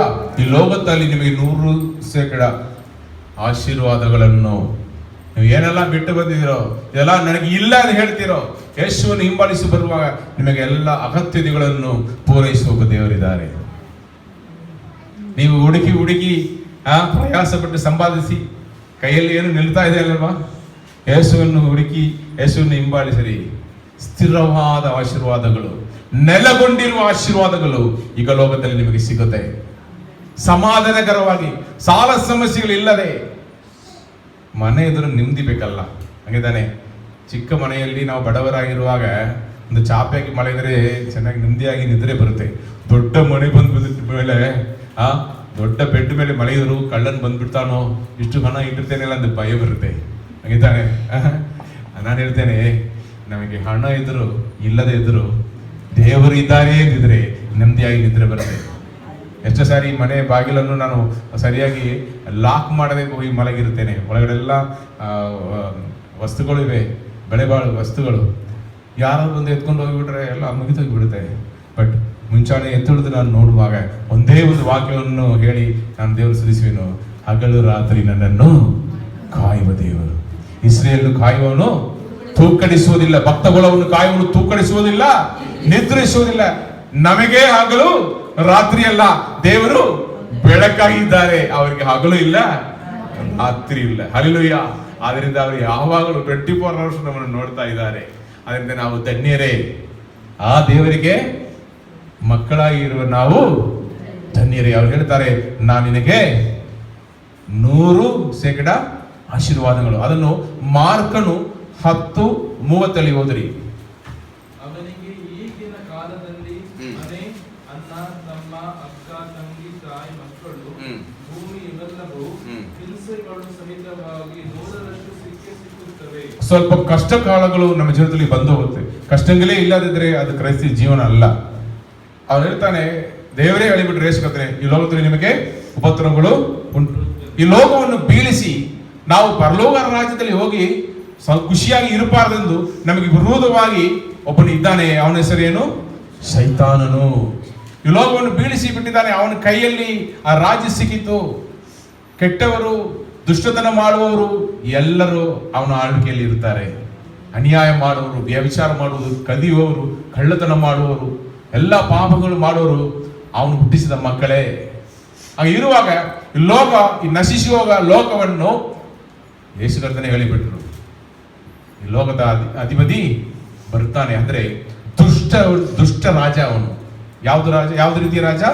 ದುಷ್ಟ ರಾಜ, ಪಾಪವನ್ನು ಹುಟ್ಟಿಸಿದ ರಾಜ, ದೇವರಿಗೆ ವಿರೋಧವಾಗಿ ತಿರುಗಿ ಬಿದ್ದವನು, ಅವನು ದೇವರಿಗೆ ದ್ರೋಹ ಮಾಡಿದವನು. ಅವನ ಸೃಷ್ಟಿ, ಅವನು ದೇವರಲ್ಲ, ದೇವರೇ ಸೃಷ್ಟಿಕರ್ತನು. ದೇವರಿಗೆ ವಿರೋಧವಾಗಿ ಅವನು ಪಾಪ ಮಾಡಿದರಿಂದ ಪರಲೋಕದಲ್ಲಿ ಅವನು ದೇವರ ಆಗಬೇಕೆಂದು ಆಸೆ ಪಟ್ಟು ದೇವರಿಗೆ ವಿರೋಧವಾಗಿ ಇದ್ದ ದೂತರೆಲ್ಲ ಅವನು ಆರಿಸಿಕೊಂಡು ಯುದ್ಧಕ್ಕೆ ಬಂದವನು. ದೇವರು ಅವನು ನೋಡಿ ನಗ್ದನು. ನೀ ನನ್ನ ಸೃಷ್ಟಿಕನು, ನಾನು ಸೃಷ್ಟಿಕರ್ತನು, ನನಗೆ ಅಪ್ಪನು. ಅಲ್ಲಿ ಮೇಲೆ ಅವನನ್ನು ತಳ್ಳಿಬಿಟ್ರು. ಅವನನ್ನು ನವಗ್ರಹಗಳಿಂದ ಸೃಷ್ಟಿ ಮಾಡಿದರು. ಅವನು ಕೈ ಎತ್ತುವಾಗ ಅವನಿಗೆ ಸಂಕೀದ, ಹಾಗೆಲ್ಲ ಅವನನ್ನು ಸೃಷ್ಟಿ ಮಾಡಿ ಭೂಮಿ ಮೇಲೆ ಅಧಿಕಾರ ಕೊಟ್ಟರು. ಆದರೂ ಅವನು ದೇವರಿಗೆ ವಿರೋಧವಾಗಿ ಪಾಪ ಮಾಡಿ ದೇವರಿಗೆ ದ್ರೋಹ ಮಾಡಿದವನು. ಯಾರವನು? ದೇವರಿಗೆ ದ್ರೋಹ ಮಾಡಿ ಒಳಗಡೆ ಅವನು ದಂಗೆ ಮಾಡಿದರಿಂದ ಅವನ ಜೊತೆಯಲ್ಲಿದ್ದ 33 ಕೋಟಿ ದೂತರುಗಳನ್ನು ದೇವರು ಪರಲೋಕ ರಾಜ್ಯದಿಂದ ತಳ್ಳಿಬಿಟ್ಟರು. ಸೈತಾನಾಗಿ ತಿರುಗಾಡುತ್ತಾನು. ಬಟ್ ಅವನು ಭೂಲೋಕದಲ್ಲಿ ಮಾನವ ಕುಲವನ್ನು ಸೃಷ್ಟಿ ಮಾಡುವಾಗ ನಮ್ಮನ್ನು ವಂಚಿಸಿ, ನಮ್ಮನ್ನು ಪಾಪದಲ್ಲಿ ಬೀಳಿಸಿ, ನಮ್ಮನ್ನು ಅವನ ಜೊತೆಗೆ ನರಕದಲ್ಲಿ ಹೋಗಬೇಕೆಂದು ಕೆಲಸ ಮಾಡ್ತಾ ಇದ್ದನು. ಆದರೂ ಕರುಣೆಯುಳ್ಳ ದೇವರು ನಾವು ಸೈತಾನ ಹಾಗೆ ನಾವು ನರಕದಲ್ಲಿ ಬೀಳಬಾರದೆಂದು ಅವರೇ ಇಳಿದು ಬಂದು ಪ್ರಾಣ ಕೊಟ್ಟಿದ್ದಾರೆ. ಅವರು ಬಯಸುವುದೇನು ಗೊತ್ತಾ? ನನಗೆ ದ್ರೋಹಿಗಳು ಬೇಡ, ನನಗೆ ವಿಧೇಯರಾಗಿರುವರು, ನನ್ನನ್ನು ಪ್ರೀತಿಸುವರು, ನನ್ನ ಪ್ರೀತಿಯನ್ನು ಅರ್ಥ ಮಾಡಿಕೊಳ್ಳುವವರು ಪರಲೋಕದಲ್ಲಿ ಬರಬೇಕು. ಅದಕ್ಕೋಸ್ಕರ ಅವರು ಇಳಿದು ಬಂದು ತನ್ನ ಪ್ರೀತಿಯನ್ನು ತೋರಿಸಿದರು. ಸೈತಾನಿಗೆ ದೇವರ ಪ್ರೀತಿ ಅರ್ಥವಾಗಿರಲಿಲ್ಲ. ಎಷ್ಟೆಲ್ಲ ದೇವರು ಅವನನ್ನು ಅದ್ಭುತಕರವಾಗಿ ಸೃಷ್ಟಿ ಮಾಡಿದರು, ಆದರೂ ದ್ರೋಹ ಮಾಡಿಬಿಟ್ಟ. ಆವಾಗ ದೇವರು ಮಾನವಗಳಿಗೆ ನನ್ನ ಪ್ರೀತಿಯನ್ನು ತೋರಿಸಿ, ನನ್ನ ಪ್ರೀತಿಯನ್ನು ಯಾರು ಅರ್ಥ ಮಾಡಿಕೊಳ್ತಾರೋ ಅವರು ನನಗೆ ದ್ರೋಹ ಮಾಡುವುದೇ ಇಲ್ಲ. ಪ್ರೀತಿನ ಹೆಂಗೆ ತೋರಿಸಿದ್ರು? ಶಿಲುಬೆ ಮೇಲೆ ದೇವರೇ ಪ್ರಾಣ ಕೊಟ್ಟದೇ ಪ್ರೀತಿ. ಪಾಪಿಗಳಿಗಾಗಿ, ದ್ರೋಹಿಗಳಿಗಾಗಿ, ಮಾನವ ಕುಲಕ್ಕಾಗಿ ಅವರು ಪ್ರಾಣ ಕೊಡುವಾಗ ಅಯ್ಯ ಪಾಪಿಯಾಗಿ ಇರುವ ನಮಗೆ ಗೊತ್ತಾಗುತ್ತದೆ ಯೇಸು ಕರ್ತನು ಸ್ವೀಕರಿಸ ನನ್ನಂತ ಪಾಪಿಗಳೆಲ್ಲ ದೇವರು ಶ್ರಮಿಸ್ತಾರೆ. ಚಿಕ್ಕ ವಯಸ್ಸಿಂದ ನಾನು ಕ್ರೈಸ್ತನಾಗಿ ಬದುಕಿ ಬೆಳೆದವನೇ. ಬಟ್ ಯೌವನಸ್ಥನಾಗಿರುವಾಗ ದಾರಿ ತಪ್ಪಿ ದೇವರಿಗೆ ವಿರೋಧವಾಗಿ ಎಷ್ಟೋ ಪಾಪಗಳು ನಾನು ಮಾಡಿದೆ. ಕೆಟ್ಟ ಅಭ್ಯಾಸಗಳಿಂದ ಬಿದ್ದೆ. ತಂದೆ ತಾಯಿ ಟೀಚರ್ ಆಗಿದ್ದರು, ಅವರ ಆಜ್ಞೆಗಳಿಗೆ ವಿಧೇಯರಾಗಿಲ್ಲ. ಚರ್ಚ್ ಕರ್ಕೊಂಡು ಹೋದರು ಸ್ವಲ್ಪ ಕಾಲ ಒಳಗಡೆ, ಆಮೇಲೆ ಹೊರಗಡೆ ನಮ್ಮ ಜೀವನ ಪ್ರಾಪಂಚಿಕ ಜೀವನವಾಗಿ ಹೆಂಗೋ ದಾರಿ ತಪ್ಪಿ ಹೋದೆ.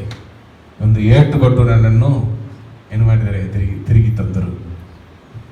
ಏಟು ಸಿಕ್ಕಿತು, ಅದರ ಪ್ರೀತಿಯಿಂದ ಅವರ ಮಗನಾಗಿ ಬದುಕಬೇಕು, ಅವರ ಸೇವೆಯನ್ನು ಮಾಡಬೇಕು, ಅದಕ್ಕೋಸ್ಕರ ಅವರು ನನ್ನ ಹುಡುಕಿ ಬಂದು ರಕ್ಷಿಸಿದರು. ಹೇಳಿದಲ್ಲ, ದಾರಿ ತಪ್ಪಿದ ಕುರಿಗಳು ಅಂತ ಹೇಳಿದ. ನೀನು ಜೂನಿಯರ್ ದಾರಿ ತಪ್ಪಿದ ಕುರಿ, ನಾನು ಸೀನಿಯರ್ ದಾರಿ ತಪ್ಪಿದ ಕುರಿ ಅಷ್ಟೇ. ನಮ್ಮನ್ನು ರಕ್ಷಿಸಿದ ದೇವರು ಇವತ್ತು ನಮ್ಮ ಮುಖಾಂತರ ನಿಮಗೆ ದಾರಿ ತೋರಿಸ್ತಾರೆ ಅಷ್ಟೇ, ಬೇರೆ ಏನಿಲ್ಲ. We were seniors. ಹಲ್ಲೆಲೂಯಾ. ಇರುವಾಗ ಈ ರೀತಿಯಲ್ಲಿ ಪ್ರೀತಿಸುವ ಒಬ್ಬ ದೇವರು ಈ ಲೋಕದಲ್ಲಿ ಎಲ್ಲೂ ಇಲ್ಲ. ಪಾಪಿಗಳನ್ನು ರಕ್ಷಿಸುವ, ದ್ರೋಹಿಗಳ ಮೇಲೆ ಪ್ರೀತಿ ಇಡುವ ದೇವರವರು. ಅವರು ಬಂದು ನನಗೆ ರಕ್ಷಣೆ ಕೊಟ್ಟದರಿಂದ ಇವತ್ತು ನಾನು ಒಳ್ಳೆಯವನಾಗಿ ಬದಲಾಗಿದೆ. ಇವತ್ತು ಜನರು ನನ್ನಲ್ಲಿ ಒಳ್ಳೆಯತನವನ್ನು ನೋಡಿ ಹೇಳ್ತಾರೆ, ಆಹಾ ರೂಪನ ಒಳ್ಳೆಯವನು. ಈ ಒಳ್ಳೆಯತನ ನನ್ನಲ್ಲಿ ಬಂದಿರೋದಕ್ಕೆ ಕಾರಣ ಯೇಸು ಕರ್ತನು. ನನ್ನ ಅಭ್ಯಾಸಗಳನ್ನು ಬಿಟ್ಟು, ನನ್ನ ಕೋಪವನ್ನು ಬಿಟ್ಟು, ನನ್ನ ಕೆಟ್ಟ ಸ್ವಭಾವಗಳನ್ನು ಬಿಟ್ಟು ಇವತ್ತು ಒಳ್ಳೆಯವನಾಗಿ ಬದುಕೋದಕ್ಕೆ ಕಾರಣ ಆ ಯೇಸು ಕರ್ತನು ನನ್ನನ್ನು ರಕ್ಷಿಸಿದರಿಂದ. ಅವರನ್ನು ನಾನು ಸ್ವಂತ ರಕ್ಷಕರಾಗಿ ಸುಧಾರಿಸಿಕೊಂಡೆ. ನಿತ್ಯ ಜೀವನ ನಿಮಗೆ ಬೇಕಾ? ರಕ್ಷಣೆ ನೀವು ಹೊಂದಬೇಕಾ? ನಿಮ್ಮ ಹಣ ಅದಕ್ಕೆ ನಿಮಗೆ ಸಂಪಾದಿಸಿ ಕೊಡುವುದಿಲ್ಲ. ನೀವು ಯೇಸು ಕರ್ತನನ್ನು ಸ್ವಂತ ರಕ್ಷಣೆಯಾಗಿ ಪೇತ್ರನು ಹೇಳಿದಾಗೆ ಸ್ವೀಕರಿಸಿ ಹಿಂಬಾಲಿಸುವಾಗ ಆ ನಿತ್ಯ ಜೀವನ ನಿಮಗೆ ಸಿಗುತ್ತೆ. ಅದಕ್ಕೆ ನೀವು ಏನು ಹಣ ಕಟ್ಟಬೇಡ, ಏನು ದೊಡ್ಡದಾಗಿ ಏನು ಮಾಡಬೇಡ. ನೀವು ನಿಮ್ಮ ಪಾಪಗಳನ್ನು ಅರಿಕೆ ಮಾಡಿ ಮನಸ್ಸಲ್ಲಿ ಬಿಟ್ಬಿಟ್ಟು ಯೇಸಪ್ಪ ನನ್ನ ಜೀವನದಲ್ಲಿ ನೀವು ರಕ್ಷಣೆ ಆಗಿ ಬಾ ಎಂದು ಹೇಳುವಾಗ ಅವರು ರಕ್ಷಣೆ ಆಗಿ ನಮ್ಮ ಪಾಪಗಳನ್ನು ಕ್ಷಮಿಸಿ ಬಂದು ಬಿಡ್ತಾರೆ. ಅದು ನಮ್ಮಿಂದ ಆಗಲ್ಲ, ನಮ್ಮ ಆತ್ಮಾವಲ್ಲಿ ಅವರು ಬಂದು ಸೇರ್ತಾರೆ. ಅದನ್ನು ಕಣ್ಣುಗಳಿಂದ ನೋಡೋಕ್ಕಾಗಲ್ಲ, ಬಟ್ ಅನುಭವಿಸುವೆವು. ಏನು ಮಾಡುವೆವು? ಅನುಭವಿಸಬಹುದು. ಆದ್ದರಿಂದ ನಾನು ಹೇಳ್ತೇನೆ, 2 ಆಶೀರ್ವಾದಗಳು ಯೇಸುವನ್ನು ಹಿಂಬಾಲಿಸುವ ಸಿಕ್ಕಿದೆ. ಮೊದಲನೇದಾಗಿ ಲೌಕಿಕ ಆಶೀರ್ವಾದ. ಲೋಕದಲ್ಲಿ ನೀವು ಬದುಕುವ ಕಾಲದಲ್ಲಿ ನಿಮಗೆ ಮನೆ, ಮಕ್ಕಳು, ಕುಟುಂಬ ಎಲ್ಲವನ್ನು ಕೊಡ್ತಾರೆ. ಮದುವೆ, ಮಗು ಇಲ್ಲದವರಿಗೆ ಮಗು, ಏನು ಬೇಕು? ಯಾಕಂದ್ರೆ ಅವರು ಸರ್ವವನ್ನು ಸೃಷ್ಟಿ ಮಾಡಿ, ಸರ್ವವನ್ನು ನಿಯಂತ್ರಿಸಿ, ಸರ್ವವನ್ನು ಆಳ್ವಿಕೆ ಮಾಡುವ ಸಾರ್ವಭೌಮ, ಸರ್ವಶಕ್ತನು. ಅವರಿಂದ ಎಲ್ಲ ಸಾಧ್ಯವೂ ಅಸಾಧ್ಯವಾದದ್ದು ಒಂದು ಇಲ್ಲ. ಮರಣವಾದವನ್ನು ಜಯಿಸಿ ಜೀವಿತನಾಗಿ ಬಂದು ಇವತ್ತು ಜೀವಿಸ್ತಾ ಇರುವ ದೇವರವರು. ಹಾಗೆ ಇರುವಾಗ ಇದೆಲ್ಲ ಸಾಮಾನ್ಯ ಕಾರ್ಯ. ನಾವು ಬರೀ ಒಂದು ತುತ್ತು ಅನ್ನಕ್ಕೋಸ್ಕರ ದಿನಾ ಕಷ್ಟಪಟ್ಟು ನಾವು ದುಡಿತಾ ಇದ್ದೇವೆ, ಆದರೂ ತೃಪ್ತಿ ಸಿಗ್ತಾ ಇಲ್ಲ, ನೆಮ್ಮದಿ ಸಿಗ್ತಾ ಇಲ್ಲ. ಬಟ್ ಯೇಸು ಕರ್ತನಲ್ಲಿ ನೀವು ಹುಡುಕೋ ನೆಮ್ಮದಿ ಸಿಗ್ತದೆ. ಹಲ್ಲೆಲೂಯಾ. ಆದ್ರಿಂದ ಆ 2ನೇ ಆಶೀರ್ವಾದ ಏನು ಗೊತ್ತಾ? ಮೊದಲನೇ ಆಶೀರ್ವಾದ ವರ್ಲ್ಡ್ಲಿ ಬ್ಲೆಸ್ಸಿಂಗ್ಸ್. ಲೋಕದಲ್ಲಿ ಬದುಕುವ ಕಾಲ ಎಲ್ಲ ನಮಗೆ ಕಷ್ಟಗಳು, ಸಮಸ್ಯೆಗಳು ಒಂದು ಕಡೆ ಬಂದರು, ಎಲ್ಲವನ್ನು ಜಯಿಸುವೆವು. ಈ ಲೋಕದಲ್ಲಿ ಉಪದ್ರವಗಳುಂಟು, ನಾನು ಈ ಲೋಕವನ್ನು ಜಯಿಸಿದ್ದೇನೆ. ಅದೇ ರೀತಿಯಲ್ಲಿ ನನ್ನ ಮಕ್ಕಳಾಗಿರುವ ನೀವು ಜಯಿಸುವಿರಿ, ನನ್ನ ಬಲದಿಂದ ಜಯಿಸುವಿರಿ ಎಂದು ಅವರು ಪವಿತ್ರ ಆತ್ಮನೇ ನಮಗೆ ಕೊಟ್ಬಿಟ್ಟು ಹೋಗಿದ್ದಾರೆ. ಹಾಗೆ ಇರುವಾಗ 2ನೇದಾಗಿ ಲೋಕದಲ್ಲಿ ನಮ್ಮ ಬದುಕು ಬಹಳ ಮುಗಿದು ಹೋಗುವಾಗ ನಾವು ಕ್ರಿಸ್ತನಲ್ಲಿ ಮರಣ ಹೊಂದುತ್ತೇವೆ. ಕ್ರಿಸ್ತನಲ್ಲಿ ಮರಣ ಹೊಂದುವವರು ಧನ್ಯರು. ಯಾಕೆಂದ್ರೆ ಯೇಸು ಕರ್ತನು ಈ ಲೋಕಕ್ಕೆ ತಿರುಗಿ ಬರುವಾಗ ನಾವೆಲ್ಲ ಹೆಂಗೆ ಬರ್ತೇವೆ? ಜೀವಿತರಾಗಿ. ನಾವು ಜೀವಿತರಾಗಿ ಎದ್ದೇಳೋದು, ರೂಪಾಂತರ ಹೊಂದಿ ಎಲ್ಲಿ ಹೋಗಿ ಸೇರ್ತೇವೆ? ಶಾಶ್ವತ ಜೀವನ. ಅದಕ್ಕೆ ನೀವು ಏನು ಕಷ್ಟಪಡೋದಕ್ಕೆ ಅವಶ್ಯಕತೆ ಇಲ್ಲ. ಇಲ್ಲಿ ಕೂತಿರುವ ಸ್ಥಳದಲ್ಲಿ ಯೇಸು ಕರ್ತನೇ ನನ್ನ ಪಾಪಗಳನ್ನು ಕ್ಷಮಿಸಿ, ನಾನು ಪಾಪಿಯಾಗಿ ಬದುಕಿದವನೇ, ನನ್ನ ಜೀವನದಲ್ಲಿ ರಕ್ಷಣನಾಗಿ ಬಾ, ನನ್ನನ್ನು ಆಳ್ವಿಕೆ ಮಾಡು, ನನಗೆ ಇಷ್ಟು ಕಷ್ಟಗಳಿವೆ, ಎಲ್ಲವನ್ನು ನನಗೆ ಸರಿಪಡಿಸಿ ಎಂದು ನೀವು ಕರೆಯುವಾಗ ಅವರು ನಿಮ್ಮ ಜೀವನದಲ್ಲಿ ರಕ್ಷಣನಾಗಿ ಬರುತ್ತಾರೆ.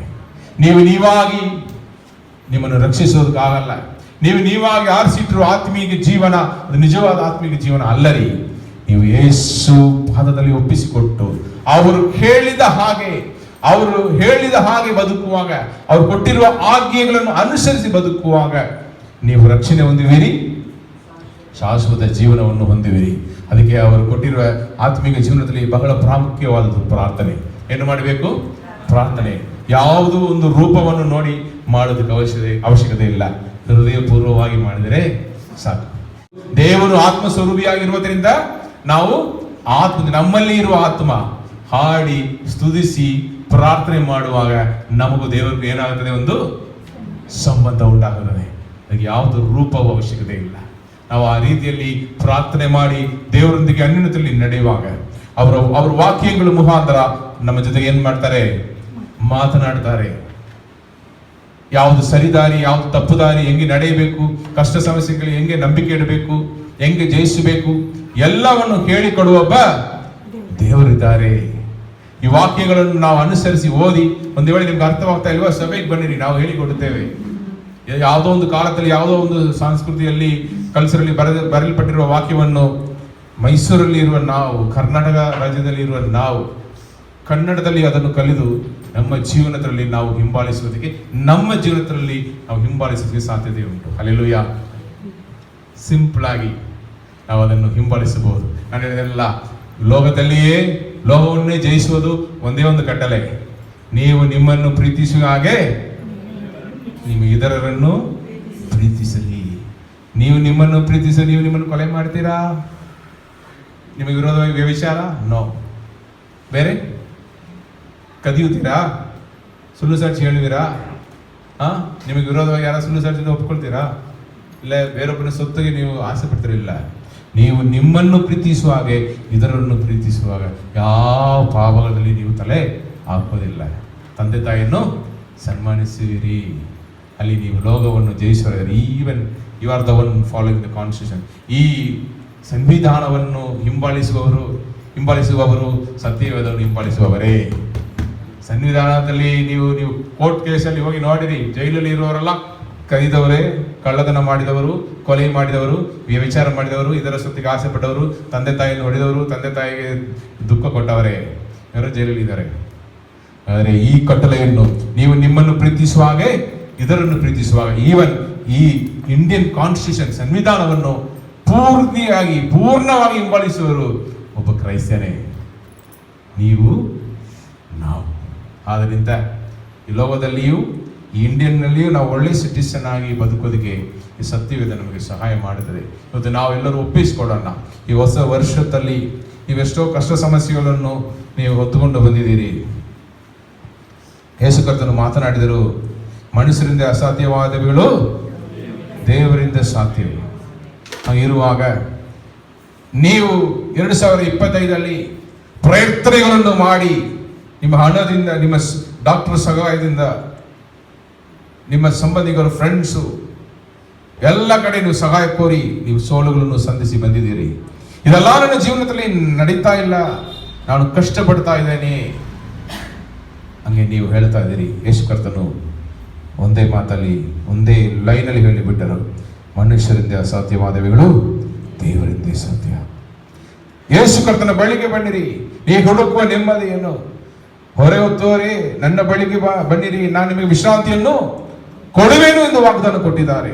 ಹಾಗಿರುವಾಗ ಮಾತು ಕೊಟ್ಟವರು ನಂಬಿಕಸ್ಥರು, ನಮಗಾಗಿ ಪ್ರಾಣವನ್ನೇ ಕೊಟ್ಟಿದ್ದಾರೆ.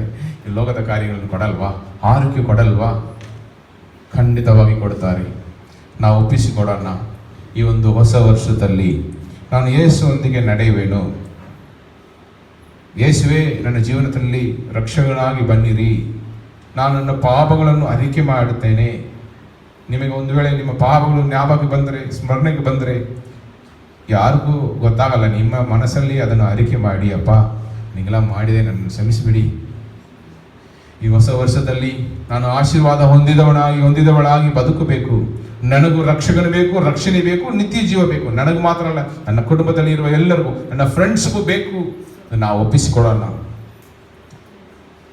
ಈ ಪ್ರಾರ್ಥನೆಯನ್ನು ಲಾಲಿಸಿ ಸದೋತ್ತರ ಕೊಡುವ ದೇವರು ನಮ್ಮ ಮಧ್ಯದಲ್ಲಿ ಇದ್ದಾರೆ.